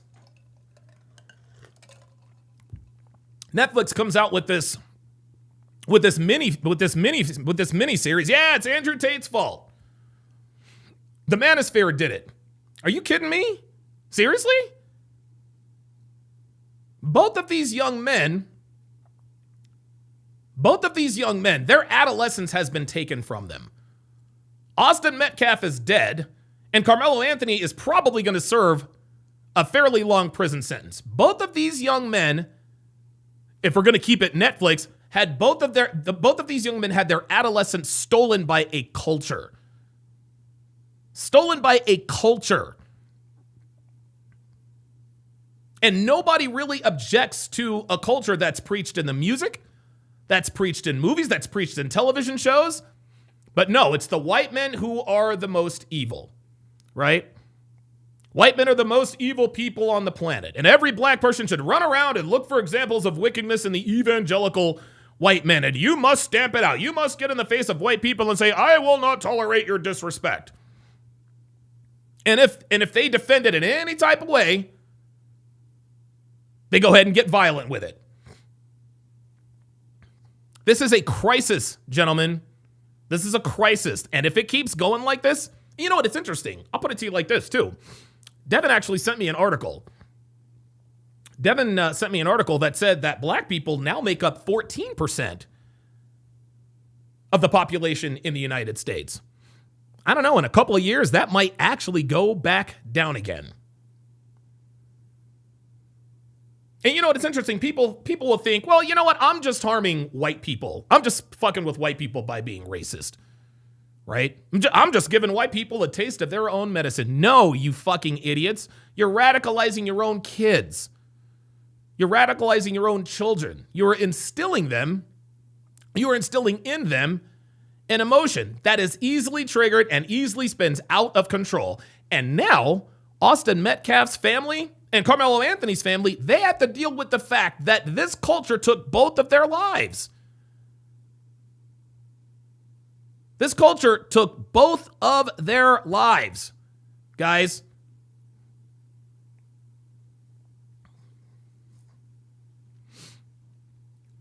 Let's see. Matt is being disingenuous. Let's see here. Matt says that's the divide Hotep was alluding to. Stories like this are meant to get people pissed off and divided. Maybe it clicks. If you think first before you can react, you can see it for what it is. Look, man, guys, I don't know. How can I put this? I think a lot of you guys, I think a lot of you guys are, you guys got to understand, not all black people are the same. Okay? Not all black people are the same. I'm not the political guy. I'm not Listen, I'm sure that there are implications and da-da-da. And listen, I'm sure the story will be spun and used correctly or incorrectly. That's fine. But at the end of the day, Carmelo Anthony was fucking wrong to stab Austin Metcalf to death. Listen, man. Listen, you guys can give me all sorts of word salad and all sorts of intelligent. Carmelo Anthony's wrong. Carmelo Anthony is wrong. Carmelo Anthony is the manifestation of everything that is wrong in the black community. And here's the thing. This wouldn't be as big a story if Carmelo Anthony was a hood nigga. If it was a hood nigga that stabbed some white boy, okay, I see the point. Carmelo Anthony ain't no hood nigga. He's not. Carmelo Anthony is not a hood nigga. Okay? Carmelo Anthony came from a 2-parent household. He presumably lives in Frisco, Texas. Okay? It is not his. I'm sure his parents have some responsibility, but guys, the black culture is what led Carmelo Anthony astray. It would be easy for us to sit here and say, well, it's because he came from a fatherless home. Well, it's because his father wasn't there and is, raised by a single mother, blah, blah, blah, blah, blah. No, none of that was true. None of that was true. The common denominator is black culture, the cesspool that is the black community. Red Pill Crip, oh wow, with the $5 super chat, says, yo, Donovan, salute, homie. I'm from the hood, and I hold my people accountable all the time, and they shame me. Still, I remain to speak the truth like you. Exactly. See, listen, man. Black people don't mind hearing the truth. Niggas don't like the truth. Matari Sunsei says, you've clearly never read Thomas Sowell. No, I haven't, but I actually have a pretty good friend who's actually pretty good friends with Thomas Sowell. Her name is Pearl Davis. Mr. Hill says, talking like he knows their life story. No, I don't know their life story, Mr. Hill.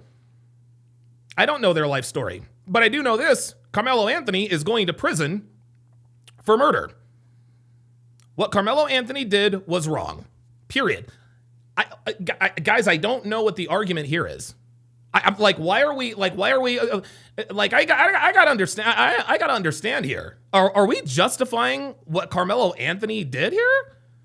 Like everyone's trying to politicize this and all this other kind of stuff. I'm not smart enough for all of that.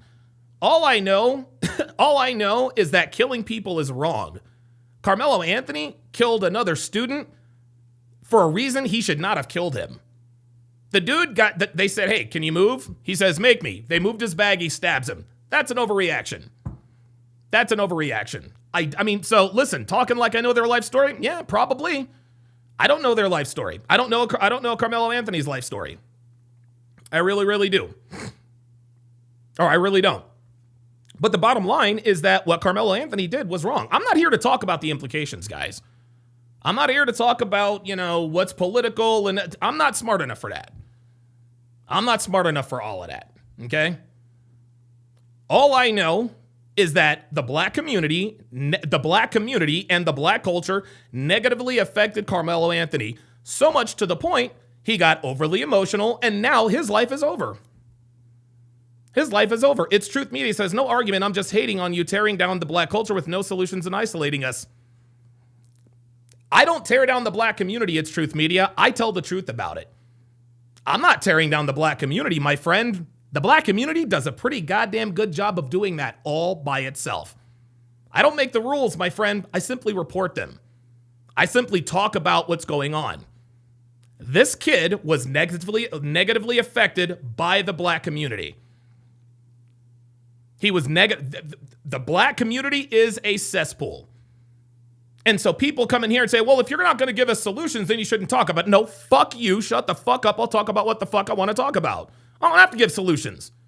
You want to know what my solution is? Check this out. You want to know what my solution is? Get the fuck out of the hood, nigga. You want a solution? Y'all want a solution? Check this out. You want solutions? And I'm being dead ass here. I'm being dead fucking ass here. Okay? Stay away from niggas. That's my solution. Stay away from niggas. You want to know why? Because niggas don't want to change. Niggas don't want to change. They want to run him up, shoot him up. He disrespected me. I'm gonna be violent here. And even and you want to know the thing about this is the thing about this, pardon me, is that I perpetuated this. I perpetuated this even. I'm as guilty as anyone. I'm as guilty of this as anyone. I always joke around. There are two types of people in the world. Those who get ready and those who stay ready. That's nigga culture, y'all. That's nigga culture. And again, and guys, I perpetuated this stuff. I got overly emotional. I caught charges. I was a victim of that. I'm not, dude, listen, you guys are not going to catch me saying, no, those people, no, man. I was as big a part of it as anybody. I am as guilty as anyone here for perpetuating the negative stereotypes that comes with, being a black man in the U.S. So you want to know what my solution was? I got the fuck out of Vegas. I got some counseling, pardon me, and I stopped getting into fights. That's how I did it. I think you guys, listen, man, I think you niggas in the chat have a problem with the fact that I'm actually talking about this stuff. And that's the problem with niggas. Y'all don't like to talk about it. And anybody that talks about it, oh, you're an Uncle Tom, you're a sellout, you're a coon. Whatever. Say whatever it is you want. You guys can politicize it any old kind of way. The fact of the matter is, the black community is done. It's cooked. The black community is done. It is fucking cooked. The black community is the laughingstock of the fucking world. So much so, we got high school kids stabbing other high school kids because they felt disrespected. Insanity. Insane.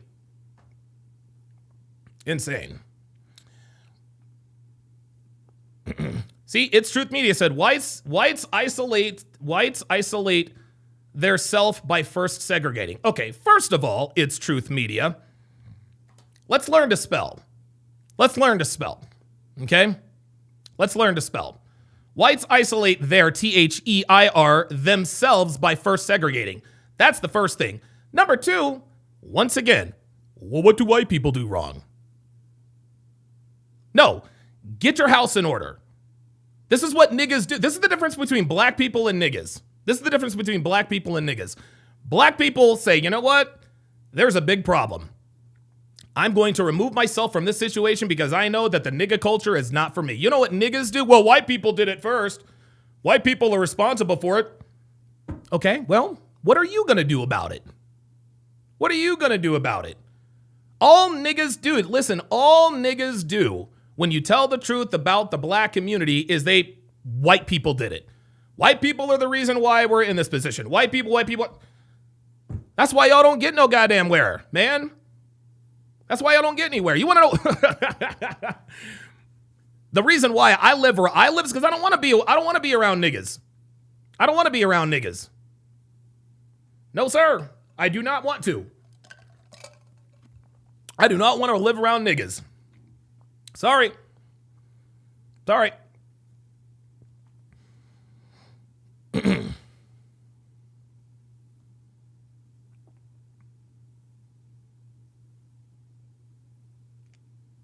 Let's see here.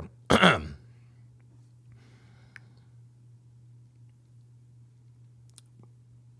had a burp. Hang on. Sorry about that. Sorry, guys. I was trying to burp. I couldn't do it. There we go. Anyway, what's going on with young people as a whole is because there's this it's almost like a nihilistic mentality across America and really globally. But as it relates to black kids and this black culture that's been defined for us, this problem, it's really acute, gentlemen. And we have to muster the courage to reject it. And it doesn't really take courage. All it takes is just the willingness to stand up and say, you know what, enough is enough. Stand your fucking ground, man. Call this bullshit out for what it is. When they put Dr. Dre and Snoop Dogg and Kendrick Lamar up as a halftime show, you got to be willing to say to Roger Goodell in the NFL, what the fuck are you doing? Man? Jason Whitlock talked about this earlier. What, 90% of people who are at the Super Bowl were white? 70% of people watching the Super Bowl are white, yet we got Dr. Dre and Snoop Dogg and Kendrick Lamar. Why? Because they're trying to push this shit onto y'all, man. Right? This is a culture of death. ESPN's not going to talk about this. Mainstream media is not going to talk about this. Right? No one's going to talk about this. But as soon as a guy like me comes across, oh, he going to learn today. Cool. Stay a nigga, nigga. Stay a nigga, nigga. Sorry. Sorry. Sorry.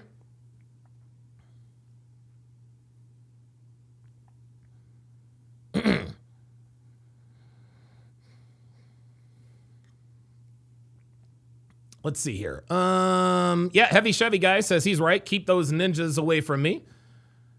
Absolutely. Jonathan D. Cruz says, I hope he gets charged as an adult and serves his time in big boy prison. Oh, he will be charged as an adult. He will be charged as an adult. I'll tell you this, though. I'll tell you this. If he isn't charged as an adult, or even worse, if he isn't convicted, guess what? Guess what there isn't going to be? There isn't going to be riots.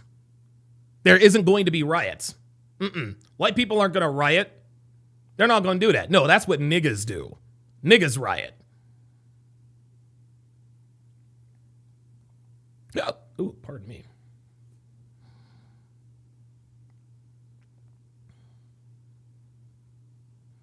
Real Drew Morgan with the $1 Rumble rant says, first time here, just looking for some live action on Rumble, and I think you're speaking in truths. Yeah, man. Look, dude. I mean, listen. Yeah, there it is. Dewey says, flip the races and nobody's flip the races and nobody cares. Stop coping.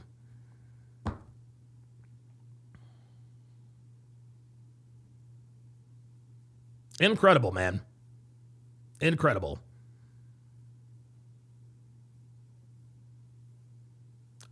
Draconis 36 says George Soros is standing by. And again, guys, I'm not going to sit here and try to, come here and package myself as this, political. Listen, I'm sure that there's going to be all sorts of political jockeying going on. Okay? I'm sure there's all sorts of listen, look. I'm not smart enough for that sort of intellectual discussions. That's not what I do here. No. What I do here is I call out the degeneracy of the black cult, of the black community. The so-called black community is failing its people. The black community is failing its people. Matt says, hell, I didn't even hear about this story until I got off work. Yeah, you're not going to hear about this in mainstream media, guys. If it had been a white kid that stabbed a black kid, yeah, it'd be all over the news.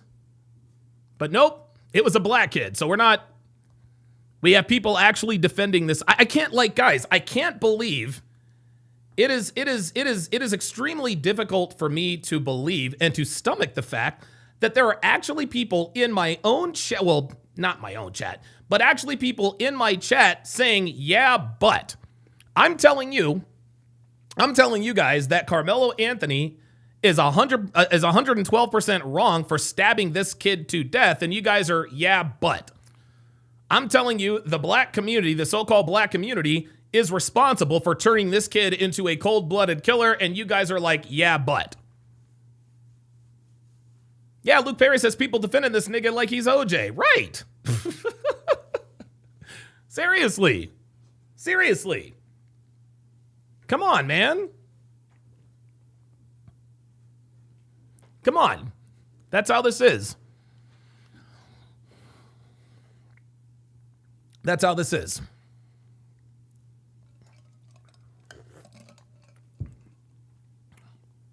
It's Truth Media says Hotep's been told you come on at 8.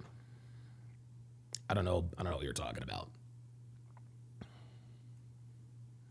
It's Truth Media says, nah, he shouldn't have grabbed him. You know what? Let's say that Austin did grab him. No, he should not have grabbed him. If he did. Okay? But to respond to someone grabbing you, listen, if he had beaten him up or whatever, okay, fine. Hey, don't put your hands on another man. Don't start, nothing won't be nothing. Don't start, nothing won't be nothing. Right? But dude, like, come on, you got to kill a fly with a sledgehammer? You got to stab the kid? Like, what are you doing bringing a knife to, what are you bringing a knife to to a track meet for? Right? Connor Brown says he didn't grab him, he grabbed his bag. I mean,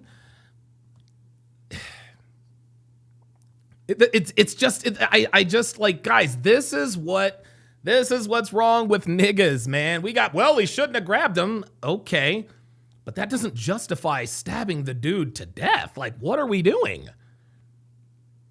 Like, what in the world are we doing? Ay. Gentlemen, this is a mentality that's being taught, that's being promoted, affirmed, endorsed, that white people deserve no mercy and that their history is so evil that anything we do to them in retribution is justified. And that's exactly what the fuck this is. That's exactly what the fuck you niggas in the chat are talking about. That's what you guys are doing. Well, what do white people do? So what you're telling us is that Carmelo Anthony was justified in stabbing Austin Metcalf to death.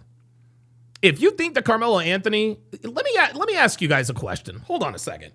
Because I think a lot of you guys are trying to diffuse and maybe obfuscate. I don't even know if that's the right word. You guys are trying to, skew the real issue here.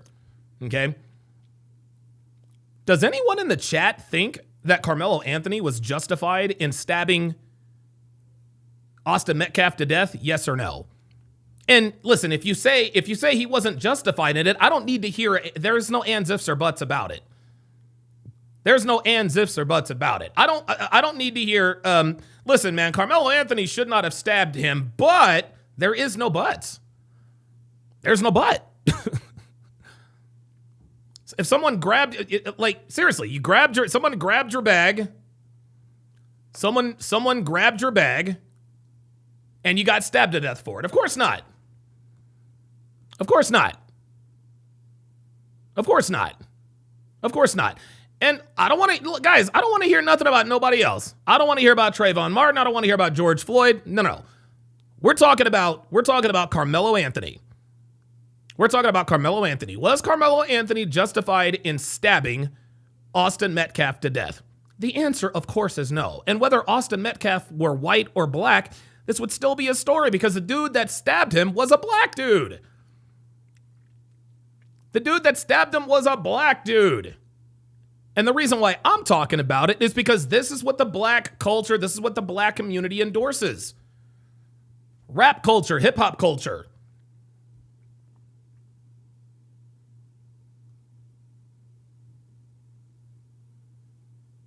We have an entire generation of young black people who think that white people are so evil that anything we do to them in retribution is justified. Right? Guys, this is insanity. You're this anti-white bigotry. Guys, it's killing your kids. It's killing black kids, it's killing white kids. It's killing you. It's a poison, it's a toxin. Man, like, dude, young black men have so little emotional control because that's what goes along with the entitlement. That's really what this is about, guys. The entitlement. See, entitlement creates anger. Entitlement creates animus. You feel like you're owed something, right? You feel like you're above the rules and command respect because, all these bad things happened in the past. All these bad things happened in the past. Slavery and segregation. So anything that I do today is justified. No. That's no. 2 lives were lost yesterday. 2 lives were lost yesterday. You got people running around here. You got people running around here talking about Talking about shit that happened 50 years, 150 years ago. Nigga, you weren't even alive. You weren't even alive, man. Y'all out here running around mad about Emmett Till got murdered. I'm mad. Bruh, you weren't even around in 1955. The fuck are you mad about that for?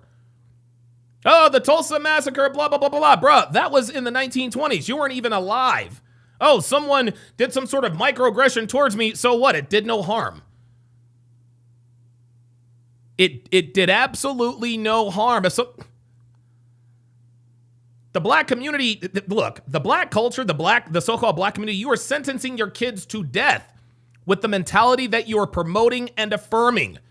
And you are tolerating this you're tolerating this nigga culture by letting blackness be defined as hip hop, letting blackness being defined as degeneracy, buffoonery, unchecked violence, gang culture. Every time you let your kid out of the house,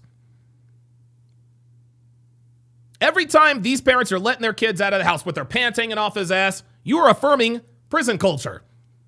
Every time you let your kid get tatted up like a gang member, you are affirming prison culture. It's all blowing up in our face. It's all blowing up in their faces. It's destroying the black community. We don't even want to be around each other. We don't even want to be around each other. Anytime any of us get some money, what's the first thing we're thinking? How can I get the fuck away from here? How can I get the fuck away from here? That's why. That's why.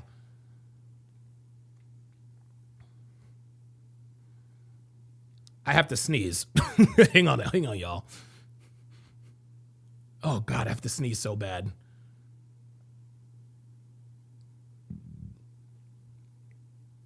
All right, never mind. Never mind.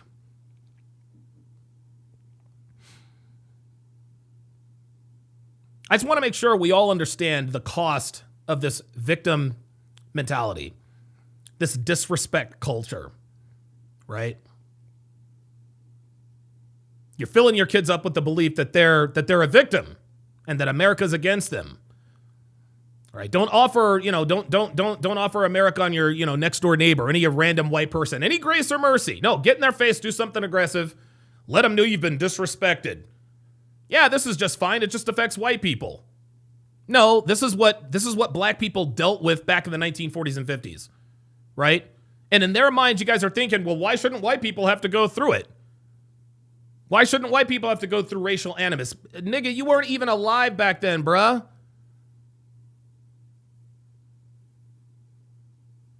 Crazy, man. Crazy.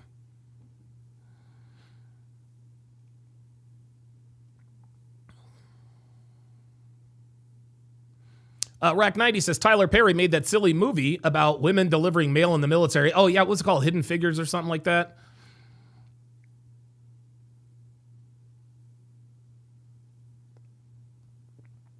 It's Truth Media says, Don, he's a superstar athlete at an all-white school. He was bullying Carmelo, and he had enough. Do you guys hear this? Do you guys hear this? Seriously? You're going to characterize what happened as them bullying him at an all-white school? Guys, listen, it's Truth Media, you're a nigga. Listen, it's Truth Media, you are a nigga, bruh. Let me turn on the niggadar. There we go. There we go. You are absolutely a nigga. Oh, wait a minute. Oops, sorry about that. Austin's twin brother. Sorry about that. Hunter Metcalf, who my tried bad. Jeff Metcalf. You are a nigga. Are you seriously? You are seriously going to sit here and tell me that he was at an all-white school and they were bullying him, and so that justified him stabbing to death? You serious? You gotta be kidding me, man. You gotta be kidding me. No, seriously, hold on. Let me, I'm gonna put this up here just so y'all can see. This is crazy. This is absolutely crazy. This is what, guys, this is what's wrong with y'all, man. Says it was Austin's sorry about twin that. brother, Hunter. Damn it, stop. Don't need to hear all that. Look at this. Let me blow this up here. Don, he's a superstar athlete at an all-white school. He was bullying Carmelo and he had enough. No, that's not what happened. It's Truth Media. Oh, there it is. This Truth Media said it's self-defense.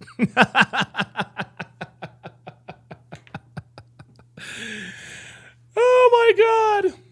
Oh my God. Oh my God. Oh my God. Ay, ay, ay.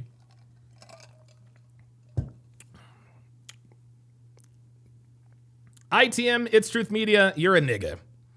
You are. You are, bruh.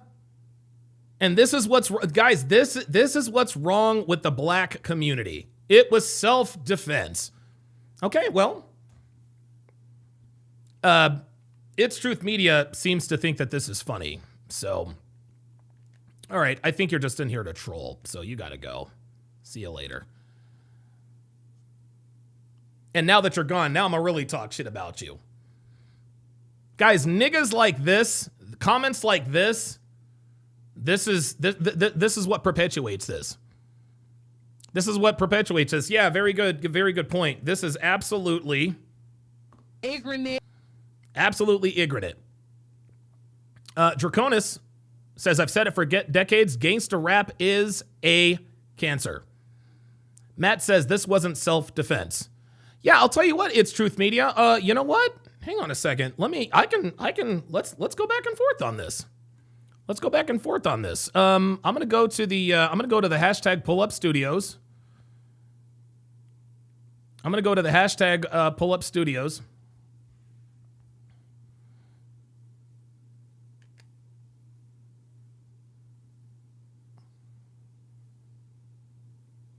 There we go.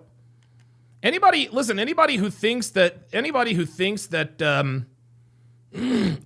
defends or thinks that this dude was justified in doing what he did, pull up, please. I encourage you.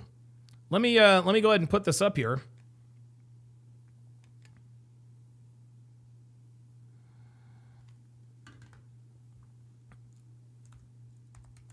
Oops.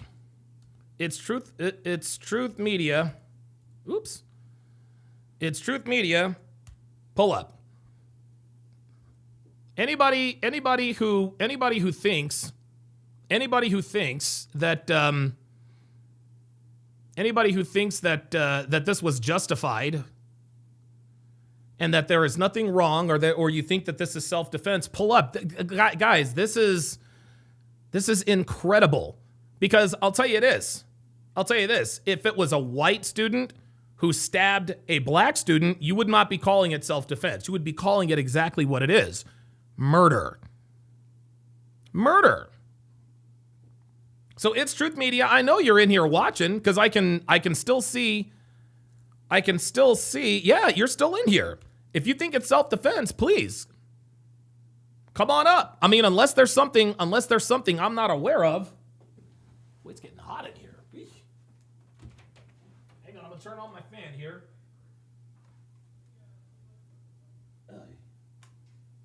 Ooh, it's hot. Holy moly. My computer's putting out the BTUs over here. J828 says the family of the victim needs reparations. No, nobody needs reparations. And guys, look, let me show you guys a couple of pictures here. This right here, guys, you see this? You guys see this? This is nigga culture, y'all. This is nigga culture, man. This is what has effectively ended the lives of both young men. Look at this. Look at this. Incredible. There we go. You see that? See that? Jay Sanchez says self-defense is only if the killer was physically threatened. He wasn't physically threatened. He wasn't physically threatened. He said, hey, look, you're not supposed to be here. He said, make me move. He grabbed his bag. He got stabbed to death. Oh, wait a minute. Looks like we might have somebody here. Give me a second. It's Truth Media, bro. I am not about. Oh my God. It's Truth Media. You got to show your face, Negro. You got to show your face, Negro. I'm sorry. There. No, bruh. Nah, bruh. Don't do that. I don't need to see your fingers, Negro. I need to see your goddamn face. You ain't gonna be slick like that. See, I swear to God, you niggas be cowards. Oh yeah, there you go. Yeah, I knew you were a fucking fat ass. Fucking fat dude, fat niggas. Look at you. Bruh, you know I can't hear what the fuck you're saying. You know I can't hear what the fuck you're saying, bruh. Can't nobody hear you. You look, y'all want to know what this nigga looks like? Hold on, I'll show y'all what this dumb nigga looks like. It's Truth Media. Look at him, hiding himself in the camera. Look at you. Look at you. It's Truth Media. Nigga, if you're in the media, nigga, then show your goddamn face. Look at this cowardly ass nigga. And this is funny. So he's trying to make us think that he's having a good time trolling us. Guys, this man right here is exactly what's wrong with niggas. Nigga culture. He wants to talk all the shit in the chat. I am giving you an opportunity to talk to me face to face about this, but no, you got the camera all around. You're acting like you're acting like these bitches that used to try to call in and troll Kevin Samuels. I don't need to see your raggedy ass hairline, nigga. I need to see your whole face, bruh. Let me see your whole face. Look at him. He knows what he's doing. He knows what he's doing. Where you at? Oh, yeah. Now he turned off the camera. Yeah, there we go. There it is. There it is. I swear to God, man. I swear to God, niggas are all the goddamn same. Cowardly ass nigga. Cowardly ass nigga. Nigga, nobody can hear. Oh, yeah, there he goes. He's out. Bruh, I don't know what you're, bruh, I can't hear you. Okay? So, listen, you need to, I'm sure you have a phone holder.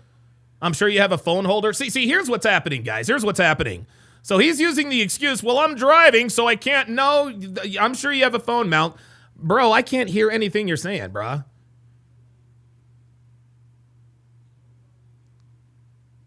I have no idea. I have this nigga. I swear to God, niggas. There's Jay Blaze. Nigga, mount your phone, bruh. Mount your phone and I'll bring you up. Dumb niggas. All right, Jay Blaze. Can you hear me? Yeah, I can. Okay, very good. Can Yeah, I think there was a problem last time. Okay, what are your thoughts? Now, Jay Blaze, you're white, right? So you know the niggas. So you know the niggas in the chat. They're not going. They're not going to take too kindly to a white person talking about a black issue here. So what you got for me, man? So I'm nowhere near as deep as Hotep Jesus. I'll just say that. Oh Jesus, me neither, man. That dude is smarter than the both of us combined times 10. Jesus. But the thing I was looking at it from was, remember in the early 2000s where you had 2006, you had Coach Carter, and then you had 2007 with Gridiron Gang. You had an effort to curb this, where you had people saying, hey, we're going to try and get along and against like gang culture and stuff. We don't have movies like that anymore.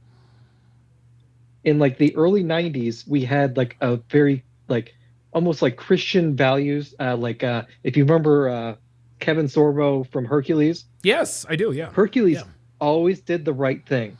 So you could put your kid in front of Hercules and knew he is getting put into good values. Same with Lois and Clark from with Dean Cain. Yeah, Dean Cain and Terry Hatcher. That's right. Yeah. So I think parents in that we kind of got lazy, and we could say, hey, we can have the media like take the reins in a way for like a couple hours. Yeah. But then we had like the iPad babies. And dude, this all comes down to with this kid. I don't know we don't know the specifics, but dude, this comes down to like the male like rights of passage. Okay. Where Yep. I think it is because they're going into places because I showed you the IG photos this guy had. Yes, that's the one I put up there. Yeah. He's looking for like belonging. But it's like the black culture is like they're pushing degeneracy with hip hop music and stuff, and instead we should be curbing it for hey, how can we like promote better families, better values? So that's what I would hope we could do. Man. The people in the chat are saying Coach Carter was a phenomenal movie. I never saw that, and Coach Carter and I think the Gridiron Gang was with The Rock too. So I might want to go and check those out, man. So you're telling me that these movies were, you're telling me that these movies sort of taught us to go away from reacting emotionally and or reacting with violence and emotional control and all that. So you had in Coach Carter, you had Carter's son, who was like a kind of like the straight A guy, but then you also had one of the other players who was getting into the gang life, and something happened to him. So then he went back and tried to get back on the team, and Coach's like, "Hey, just like let's hug it out." Don't spoil it for me because I want to watch it because now I want to watch it. But go ahead. I'm sorry. Yeah, and same with the Gridiron Gang. You had in that movie, the kid had to make a choice between his like the Crips or whatever, and one of the other players in the team that was in an opposing gang, and he chose that kid, and they made a point where because he chose that, this is working. Wow, incredible, man! Incredible. And we don't have that morality in our media anymore, and we need to get back to that. Yeah. But we're pushing the woke bullshit, and we need to get because we don't have as many because we have the two parents need to work. Right. The school system is failing clearly, and the media, we used to have like a little bit of a crutch for it. We need to get back to the media pushing values. And dude, this is has many similarities to John Morant. But I texted yes. You. Oh my God, because, dude. Like John Morant has two parents. He's good parents. Well, the father looks like he became best friends with Ja instead of becoming a father more. Yep. Yeah. That's right. And that's right. Yeah. Wow. We could go for adolescence where we can't have those conversations because they've race swapped the kid in adolescence. So we can't have the conversation of the culture affecting the adolescent kid. Jesus, man. Unbelievable. Because if we do, then we get canceled, effectively hidden, et cetera, et cetera. Exactly. By the way, this weekend I am, Dev and I are going to watch Godzilla -1. Oh my word. It's so good. And dude, it was $15 million to make that movie. What? 15 Wow. Yeah. That was it? Yeah. Oh, I'm definitely It just shows you all of Hollywood where they're just so bloated that, Okay. We'll get into it later on, but yeah, it's definitely a watch. He is Jay Blaze. He will be on with me. We are going to have a pre-draft and a draft night special for Chop Block Sports Talk, so stay tuned for that. Thanks for stopping in, Blaze. I appreciate it, man. Later. All right, Jay Blaze, one of my homeboys, one of the original TSR OGs. I was hoping that old boy was back, but I guess not. We have another nigga comment in here. Tabitha Goins says, the devil is in the details surrounding the argument the two of them had. The family got in front of the media quickly, but they stopped talking about what happened or what all was said. I don't give a fuck what was said, Tabitha. There is nothing that you can say to another person in that context that would justify stabbing someone to death. Yeah, I mean, do you hear all of the excuses? Do you hear all of the excuses that niggas are using? Self-defense. You weren't there, so you don't know. The devil's in the details. I don't need the details. I don't need the details. If you have so little emotional control that you stab someone to death because of something they said to you, even if they call you a nigger, you're still going to fucking prison. Honestly, seriously, Tabitha, what could have possibly been said? Seriously, what could have possibly been said that justifies Carmelo Anthony taking a knife and stabbing Austin Metcalf in the heart and ending his life? It's excuses, excuses, excuses. It's all excuses, man. This is what niggas do, y'all. This is what niggas do. And again, I'm not going to sit here and try to and paint myself as this bastion of morality. Guys, I have made many illegal mistakes. I have written bad checks. I've beaten the shit out of people.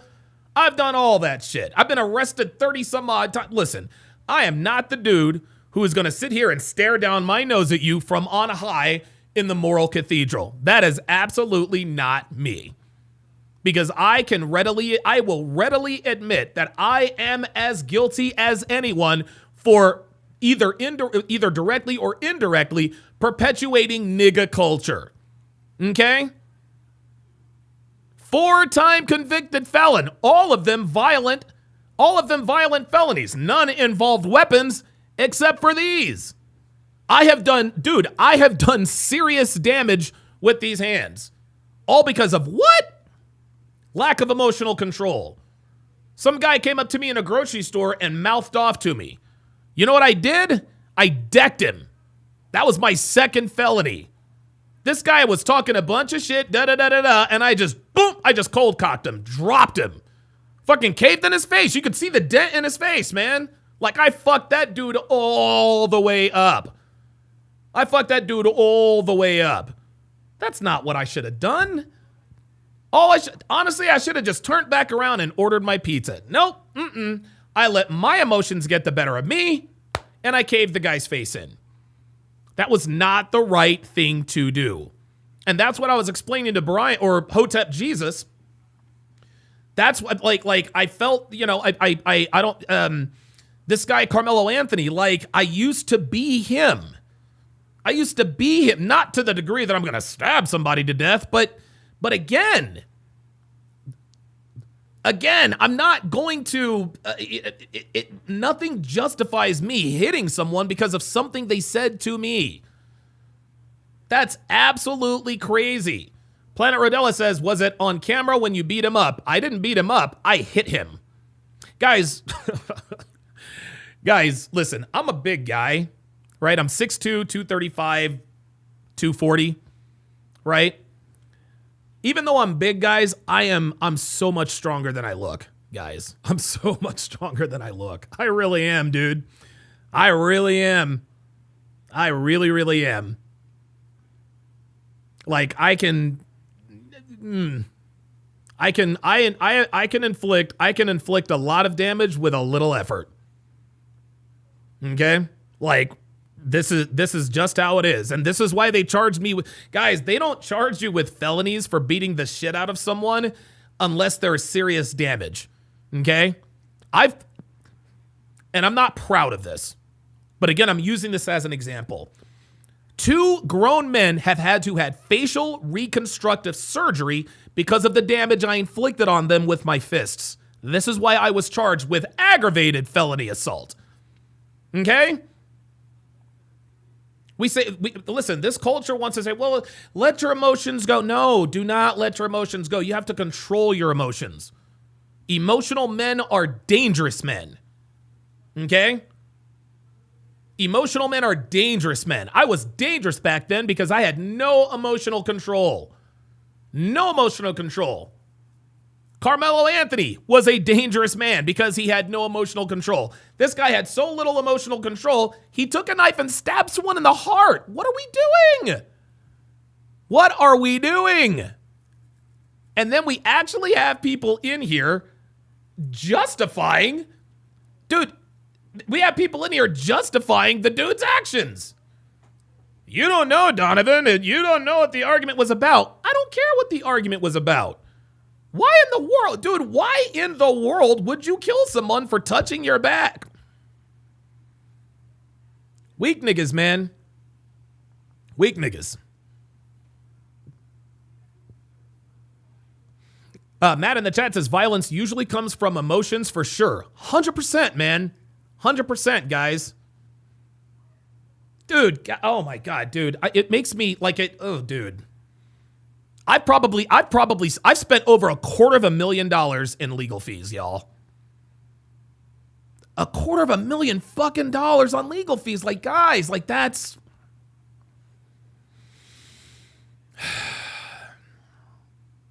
Mason Jones says, well, Donovan, they did not know how to fight. If they were fighters, you would have gotten fucked up. Love you, Don. Well, I'll tell you this. Listen, you can tell me all you want to. Nobody was fucking with me. Nobody was fucking with me. Somebody said, Winner said you can kill it on the deadlift, though. Oh, of course.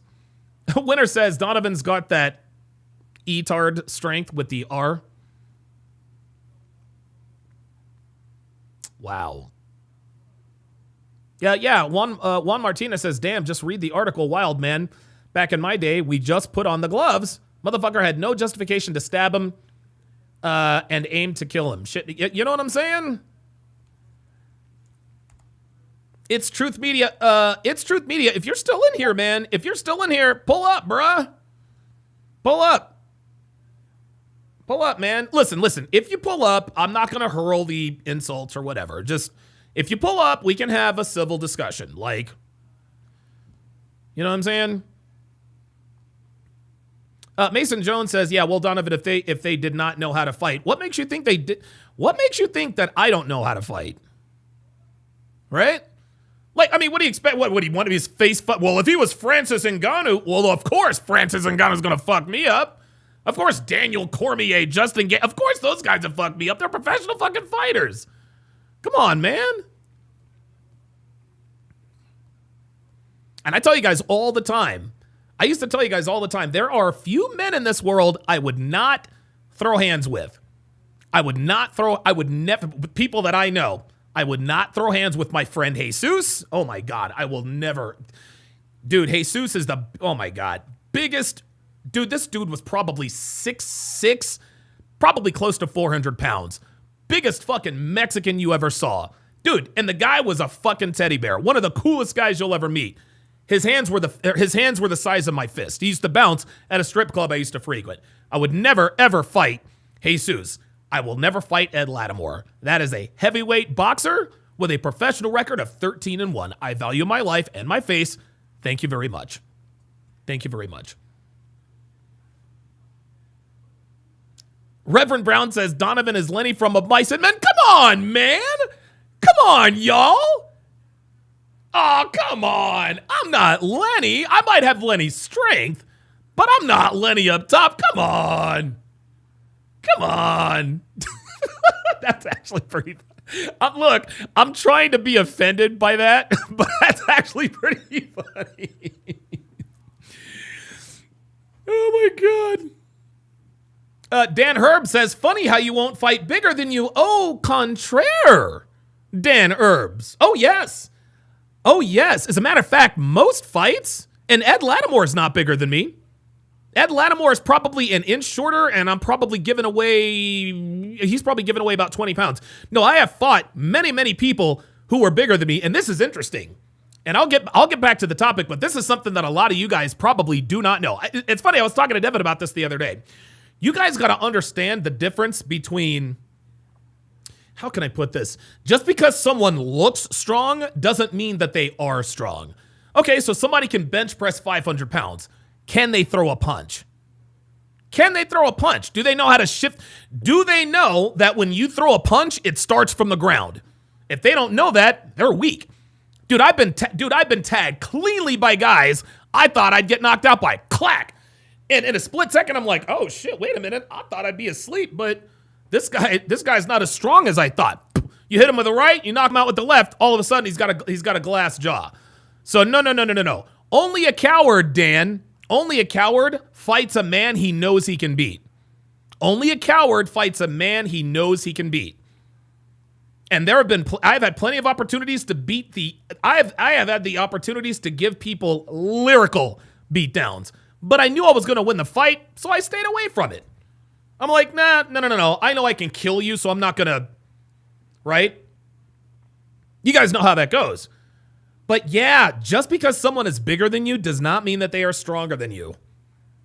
And I have fought many, many men who are larger than me, and they thought that, and it's funny, you can see that they clearly underestimate me, because as soon as, dude, I land that first punch, and you can see the shock in their face. You can see the shock in their face. You absolutely fight. They're like, oh shit, wait a minute.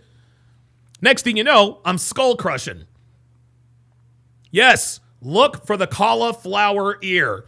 Never, ever, ever fight anyone with cauliflower ear. I've never made that mistake before in my life. I've lost 3 fights in my life. One of them I don't remember. One guy, and I'll get back to this. One guy hit me, guys, listen, true story. One guy hit me so hard. Hitting the ground is what woke me up. Okay? He hit me with a right. Put me right to sleep. I fall backwards. I hit the ground. I wake up just in time. I had the presence of mind to cover up. He hit me so, he hit me so hard. Hitting the ground woke me up. Wine Guy says, what if he called him the N-word? That does not justify stabbing someone to death. Let's play that scenario that Wine Guy. Let's play that scenario that Wine Guy just said. Hey, you're not supposed to be in our tent. You need to move. Make me. Niggers are not allowed in the tent. And he stabs him to death. Nope, sorry. Sorry, bruh. Sorry. BS Profile says he hit you with that NyQuil, bro. Oh my God, yo, dude, yo, that dude put me to. He hit me so hard when I hit the ground it woke me up. Edward says Martin Luther King didn't do anything when someone called him that. Right. Martin Luther King obviously preached nonviolence. Connor Brown says imagine killing someone over a word. Exactly. Steve-O says, Donovan, what if you were a 5'4" make? Would you still fight someone who was 5'11", 6 foot? Well, no, I wouldn't fight anybody now. I'm not fighting anybody now. Rack 90 says, the N-word, are we serious? Sticks and stones, my brother, but words can never hurt you. Yeah, exactly. Exactly. It's so funny. Niggas want to get offended over the word nigger just to give themselves an excuse to wild out. That's it. That's it. Kyle 2020 says, I am too crazy not to fight a guy bigger. My dad just recently told me that my grandpa knocked out a guy twice his size. The men in my family are monsters. Guys, I'm telling you, size does not always equal strength. And guys, I am living proof of that. I am living proof of that, man. Real talk.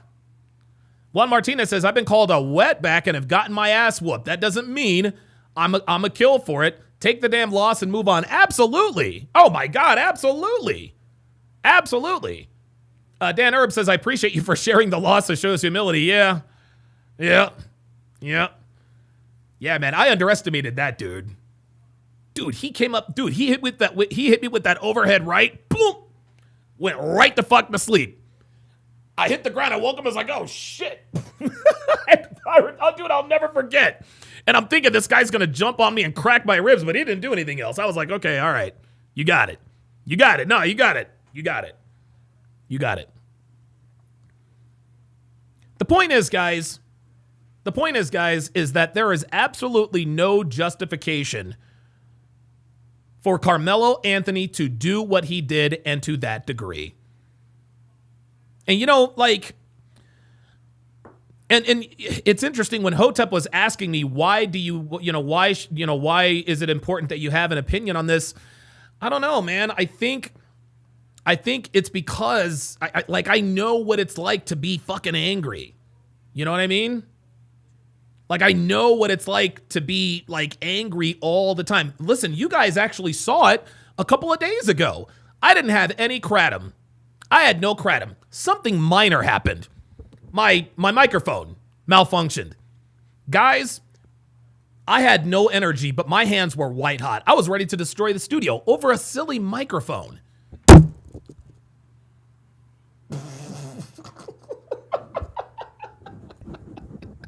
That was probably the most legendary moment. That was probably the most legendary moment in podcast history. Oh my God. Oh my God.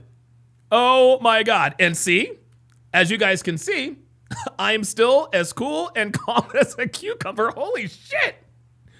What the hell is going on around here? That was fucking crazy. That was fucking crazy. What the hell? Dude, that shit literally just... I'm gonna kick my microphone's ass. That thing literally just said boom. But in all seriousness, guys, you guys know, and listen, for those of you guys watching me for the very first time, King ZOP says mic drop. I saw what you did there.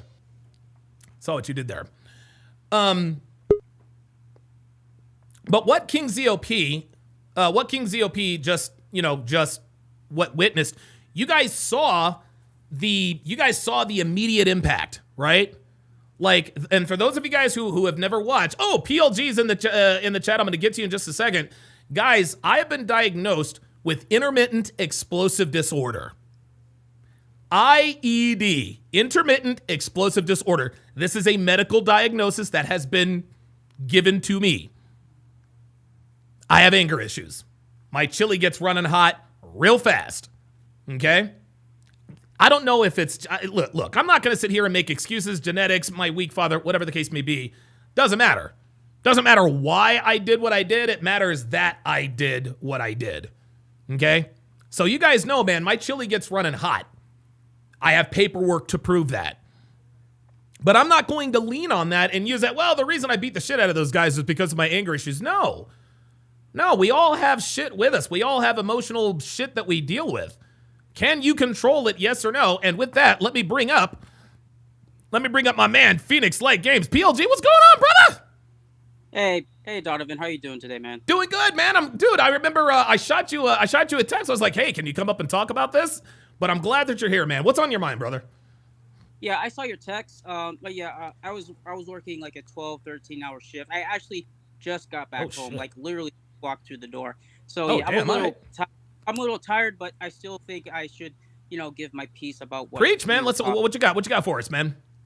Yeah, like this is something I've been actually thinking about for a long time, and I've been asking questions, specifically when I look back on my childhood. About this, I think first of all this proves is that the black community is a matriarch. They're quick to go to emotion, as we saw right now. Yeah, and niggas, they get pissed off over things that women get pissed off over. Yes, like right. Yeah, because like every time, here's the thing: whether it's a black woman or a nigga, getting confronted with the police or anything like that. Yeah. Like almost every video, when a cop does a gesture or says something a certain way, or when a cop like smiles because this dude is acting stupid or this bitch is acting stupid, they're quick to they get angrier every time, man. Like, what you laughing about? Yeah, what are you laughing? Like, what are you smiling about? Like, bro, like, you're gonna let a simple gesture dictate whether or not you're gonna kill somebody? Crazy, man. What kind of fucking sense does that make? But here's the thing. I've known about this for a long time, but I felt like there was something more to it. Why niggas are so quick to resort to violence rather than. Here's the thing. I look back at my childhood and everything. Like okay. I played sports ever since I was like 5 years old. Yeah, baseball, absolutely. All that stuff. Yeah, I have 3 younger brothers. Oh wow. Yeah, I'm the oldest of 4. I'm the oldest of 5. There we go. Yeah. All that plus 2-parent household. My mom is great. My dad is great. But here's and this is something my dad talked to me about. I noticed that whenever. I'm sorry. Can you hear me? Yeah, I got you. Oh, I'm sorry. I thought I heard something else. I noticed whenever I got on the field or whenever a black kid was playing on my team or anything like that, whenever they were about to get hurt or something bad was going to happen, the single mother, would take them out of the field, and I would never see them again. And that made me realize that's actually fucking dangerous. Yes. Kids at an early age, especially black men, they need to understand. They need to have an understanding of the concept of violence. Yes. And here's the thing: I wholeheartedly believe this. The reason why niggas are so quick to violence rather than logic is because most of them don't have a concept of violence. They don't. Same as women. Wow. They Wow. They don't have a concept of violence because here's the like almost I can remember back any kid that was any black kid was taken out of the league, taken out of my team or anything like that. They're drug addicts, they're in jail or anything like that. Because here's the thing, because the moms don't. Here's the thing, there are great moms out there, but moms at the end of the day, they don't have a concept of violence the same way as men do. They don't. So when they see their child about to get hurt or anything like that, they're quick to take them. They quick to take them out for that. But that's not healthy for them. They need to go through that. They need to understand what adversity is. They need to understand what challenges are. And if they don't have that concept, they're not going to be. They don't have. It's how do I say this? They're not going to have an understanding of how to control their own strength. They don't. Right. I mean, Right. look like the nigga that was getting chased by 12 cops in that Oh, thing yeah. Oh, my God. That was crazy. Yeah, that was so fucking crazy. But here's the like niggas like that are quick to fight because like, look, bro, how do I say this? You know, like every time, whenever women are in a conversation on Fresh and Fit about the concept of violence, and you and Myron always say women have never been punched by the face by a man, so they don't really understand. They don't really know. No, they don't. Niggas, it's the same with niggas. They've never been punched in the face. They have not. Wow. I've asked my whole family and shit like that, and it's like these kids, they've never really been in any kind of sport or anything like that, and if they have, they're quick to be taken out. Niggas are the only demographic of men in the United States who do not have a concept of violence. That's why they're so quick to destroy things. This is why they're so quick to resort to fighting. Because in their mind, they're gonna think like, this dude can't touch me. Like he's not capable of anything. Right. Well, dude, yeah, you think he's not capable of anything because you've never Right. been punched in the face before. Right. That's why the dude who was running from the cop at the hospital, he was like, oh, look what he did to my face. That's what happens when you fight somebody. Yeah. Yeah, because and that actually set in stone that I wholeheartedly believe. That nigga that was running away from the cops, he's never been in a fight before. Hell no. He's not. He has never, and he was talking all that shit, and he's a fucking lightweight. What did he weigh? Like 110? Dude, if that. Like, he was a skinny nigga, man, for real. Yeah, it's just like I'm a short nigga, but I go to the gym. I'm like 155, 160. Like what the hell is this dude talking about? But yeah, that just proves it. Niggas don't have a concept of violence. This is why they're so quick to do stupid shit like what happened with, I forgot, like the kid that you're talking about today. Oh, Carmelo Anthony. Yeah, Carmelo Anthony. Sorry. Yeah. To me, PLG, it's almost as though, and I had never thought of it. I had never thought of that. The reason why so many niggas are quick to violence is because they've never been punched in the face. Maybe they've punched a few people. Maybe they've gotten into skirmishes and altercations. But most people, not even really niggas, most people have never been in a physical altercation with someone who could do serious physical damage to you. And because they don't have a concept of it, because it's easier to watch a fight than it is to actually be in a fight. Like, a lot of people don't understand. When you throw a punch and miss, you're almost winded because it's like you're throwing everything you've got and you whiff and now you're having to recover. There's so many elements to the art, quote unquote, of fighting. Most people don't understand it, and this is why women and niggas are always quick to temper. Yeah. This is why, and I had a conversation with my dad about this. I was like, here's the thing. I'm grateful for what he did, but of course I'm very inquisitive because I wanted to see his reasoning behind it. I asked him, why did you have me and my brothers play sports early on? And he was telling me, he told me, I think it was about 3 weeks ago, he told me, I don't want you to be like these crazy niggas out here that are quick to violence. That's what he told me. Wow. I want you to have an understanding of how the world works when you're going through adversity, when you understand the concept of teamwork, leadership. I don't want you to just witness that. I want you to be a part of it. That way you can grow up and see the world for what it is, not what you could or should be, what is. And that's made me realize I have a concept of violence, because here's the thing: I played football. I've always been in martial arts and stuff like that. I've been in a lot of sports since I was a kid. I was like, why is my dad putting me in all these sports? But I get why now, because I needed that sense of overcoming adversity. Not only that, you needed a healthy respect for violence is what you needed. Yes, that's what we all needed. Yeah, absolutely. Wow. So let me ask you this one last question, and then I'll get you out of here. I think they're going to try. I think they're going to try Carmelo Anthony as an adult. If you are the judge, jury, executioner, what do you think the proper punishment is for this particular crime? Is it the death penalty or life in prison? That's a tough one. Because I see it from both ends. Okay. Life in prison, because somebody did something horrible. I want them to suffer for it. Right.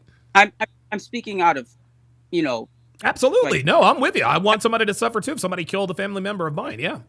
Yeah. I want them to suffer, but also, there's a pragmatic side to me that's saying, damn it, I can't believe I'm about to say this. It's gonna sound really fucked up. It's a waste of resources to keep somebody like that alive. Bro, listen, I am with you 1,000%. I am not in favor of the death. I am against the death penalty, not because of some moralistic. No, the number one reason I'm against there's two reasons I'm against the death penalty, and you mentioned them both. The first reason is that there are some things in this life that are worse than death. Spending the rest of your life in prison is absolutely one of them. And the second reason is exactly what you said. It's a lot. Or actually it would kind of be a contradiction, but it costs a lot more to house a prisoner than to execute a prisoner. So while it might cost us more in the long run, I would rather prolong their suffering. Now, easy for me to say. Well, I mean, I am a taxpayer, but easy for me to say I'm not the person in that position. But yeah, I would want someone to suffer for the rest of their life in prison. I'll give you the last word. Yeah, when you were saying that, I was like, here's the thing. I do want somebody to suffer for doing something very bad. To me, using the death penalty is like, you know what? Actually, that's why niggas are so quick to say kill me. That's why it's the easy way out. That's right. Yeah, we see it all the time on police videos. Kill me, shoot me, blah, blah, blah, blah, blah. Yeah, that's the easy way out. Yeah, it's the easy way out. Yeah, and that just proves that the nigga community is a matriarch, because, hey, what's more I don't know if they do the easy thing. What's more feasible? What's the easier way out? Life in prison or getting killed? There it is. There it is. Basically, yeah. There it is. And women tend to take the easier way out. So it makes sense why niggas would want the easy way out. There you go. He is Phoenix Light Games. Hopefully he starts his YouTube channel at some point soon. PLG, thanks for stopping in, man. I appreciate it. No problem. And again, so I got your text and everything like that. I'm sorting out my schedule stuff because I'm trying to change it to working Tuesday through Saturday. But gotcha. That's cool. I'm trying to get everything sorted. But as soon as I hear something, I'll let you know. And thank you again for inviting me on. Oh, of course, absolutely, man. He is PLG, longtime supporter of mine. He's kind of, it's almost like he's sort of the de facto red pill Mike, man. Panda Trucker with the $10 super chat says, as many fights as I have been in, won some and lost some, I realize fights ain't worth the pain the next day. Ninja, I got to work in the morning. You kidding me, bruh? Oh my God. I'm gonna tell you what, man.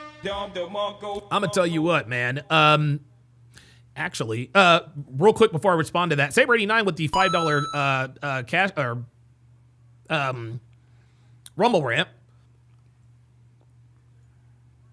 says, when I was younger, I used to black out and almost choked out two kids to death. My friends had to stop me.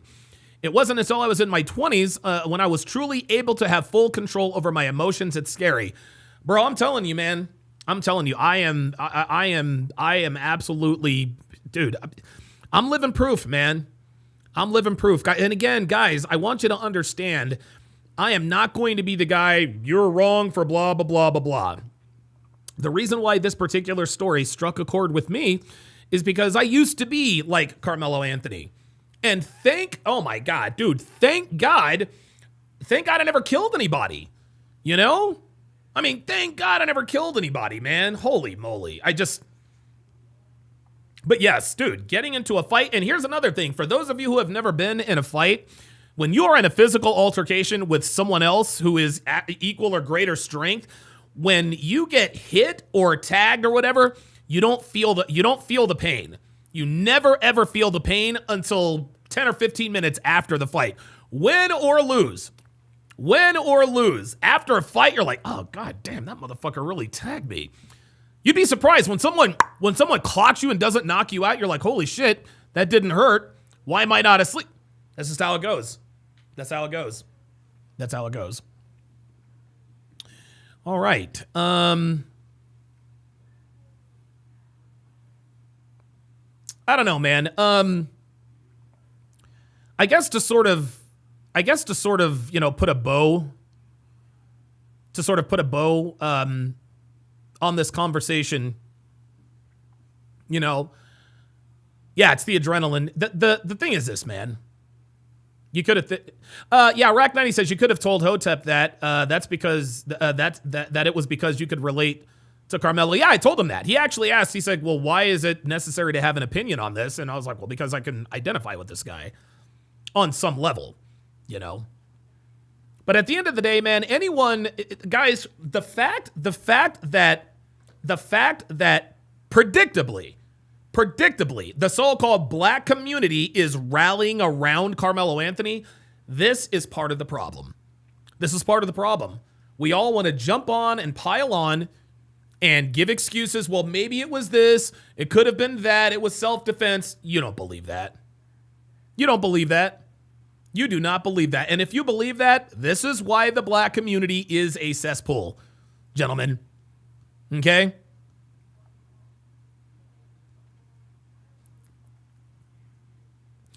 There is a how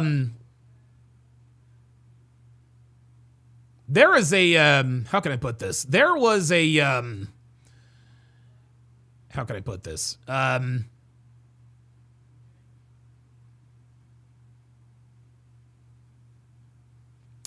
There is a content creator who shall not be named. And I think you all know who I'm talking about. His initials are November Foxtrot. His November Foxtrot. Okay? November Foxtrot. Those are his initials. You can't even say his name on the air. He reacted to Austin Metcalf's murder. Okay? And I'm sort of paraphrasing. Paraphrasing. I'm sort of paraphrasing this here. Okay? Here's what he basically said. Okay? He said, and I will tell you this. He said, and I will tell you this as plainly as possible. I don't want to live around black people. I just don't. He said it would be irresponsible if I had a wife and kids to live near black people. It just would be. And he said, and that's not to say that every black person is violent. It's not to say that every black person is the same. But when we watch the news, when we read the papers, when you drive in downtown Chicago, you know who to look out for and worry about. When you're thinking about whether or not you're going to get carjacked, when you're worried about catching a stray bullet, when you're worried about who's going to pull up to you on the side of the road and literally shove a rifle in your face and steal your iPhone or shoot you point blank execution style in Lincoln Park, we know who's doing it. He said, I don't want to live near them. I don't want to be near them. They make me nervous. He said, unfortunately, we just don't know. When you're on the subway, when you're driving in your car, when you're in the city streets, you don't know whether a black person in proximity to you is one of the good ones or one of the ones who's just going to summon an unbelievable, unthinkable level of spontaneous brutality, senseless and merciless violence in an instant.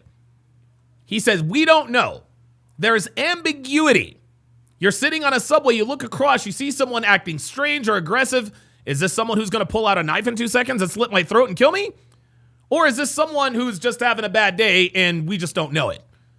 He said, I'm not willing to risk my life to find out. It's not worth it to me. I'm not willing to put myself in a position to find out to find out. Now, guys, what he said is difficult to hear. Okay?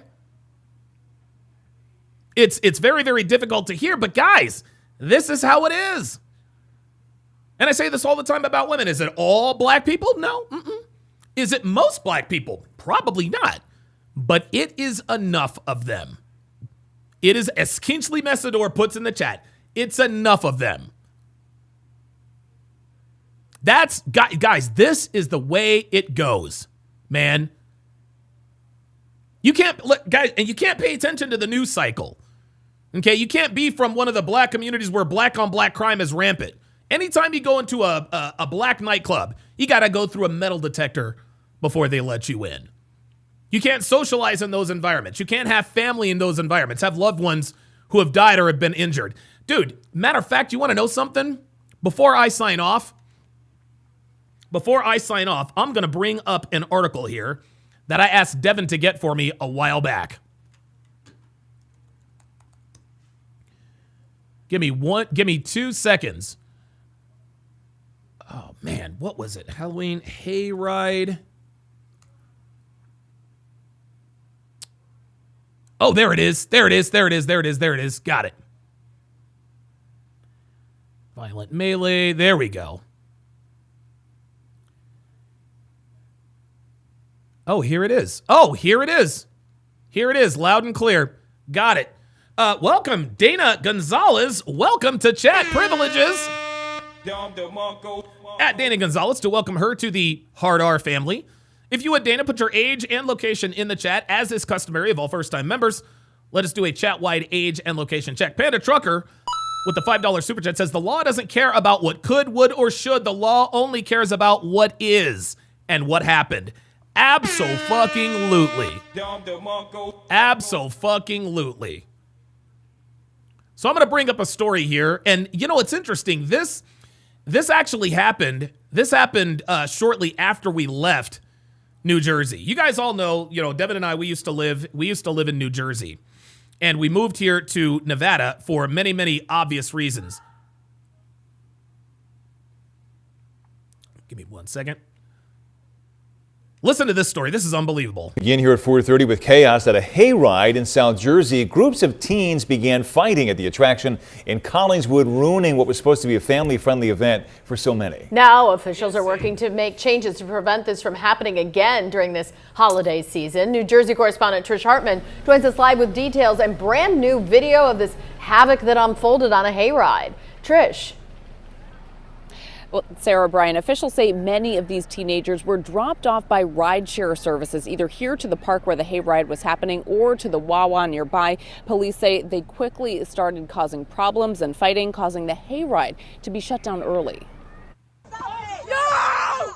This is one of the fights that happened at the Collingswood Haunted Hayride. A bystander saying she took this video during the event. Another student, Jude Adamali, was on the Haunted Hayride in Knight Park on Saturday evening. It's usually like fun and like it's scary sometimes, but it's just like a fun experience to hang out with your friends. But then he says groups of teens started fighting in the park as people were trying to enjoy the main attraction. And there was like punches thrown, and basically I got on the hayride right when this happened. Parent Scarlett Rose said he and his daughters had just left as groups of rowdy teens started showing up. We got home and about maybe like half hour, 45 minutes later, my littlest one who's always on TikTok, she says, oh my gosh, look what's happening. I thought she was joking.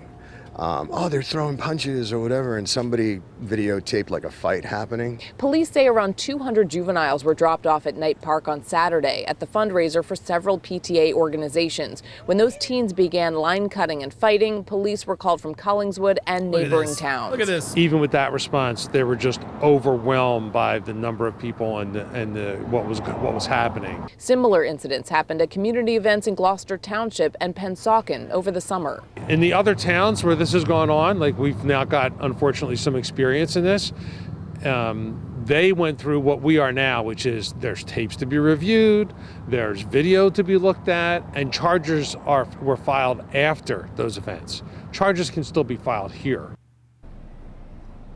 Now, no arrests were made on Saturday. The mayor saying that the police were more concerned with dispersing the crowds at the time. Now, no serious injuries were recorded, according to police. Now, the mayor and police are working on a plan with other events, especially with the holidays coming up, to make sure that this doesn't happen at other community events in the future. We're live in Collingswood, New Jersey. Trish Hartman, Channel 6, Action News. There you go, guys. There you go. And, people all in the comments, yeah, the usual suspects. The usual suspects.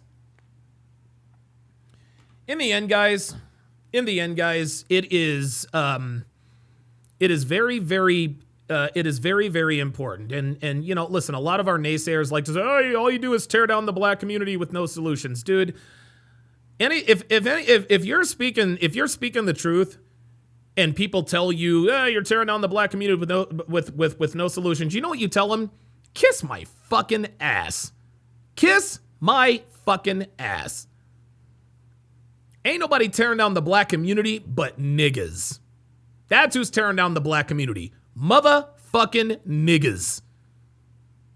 This is why we have the Hard R podcast. Gentlemen, absolutely nothing justifies this nigga's actions. I do not give a shit. This dude stabbed a teenager to death.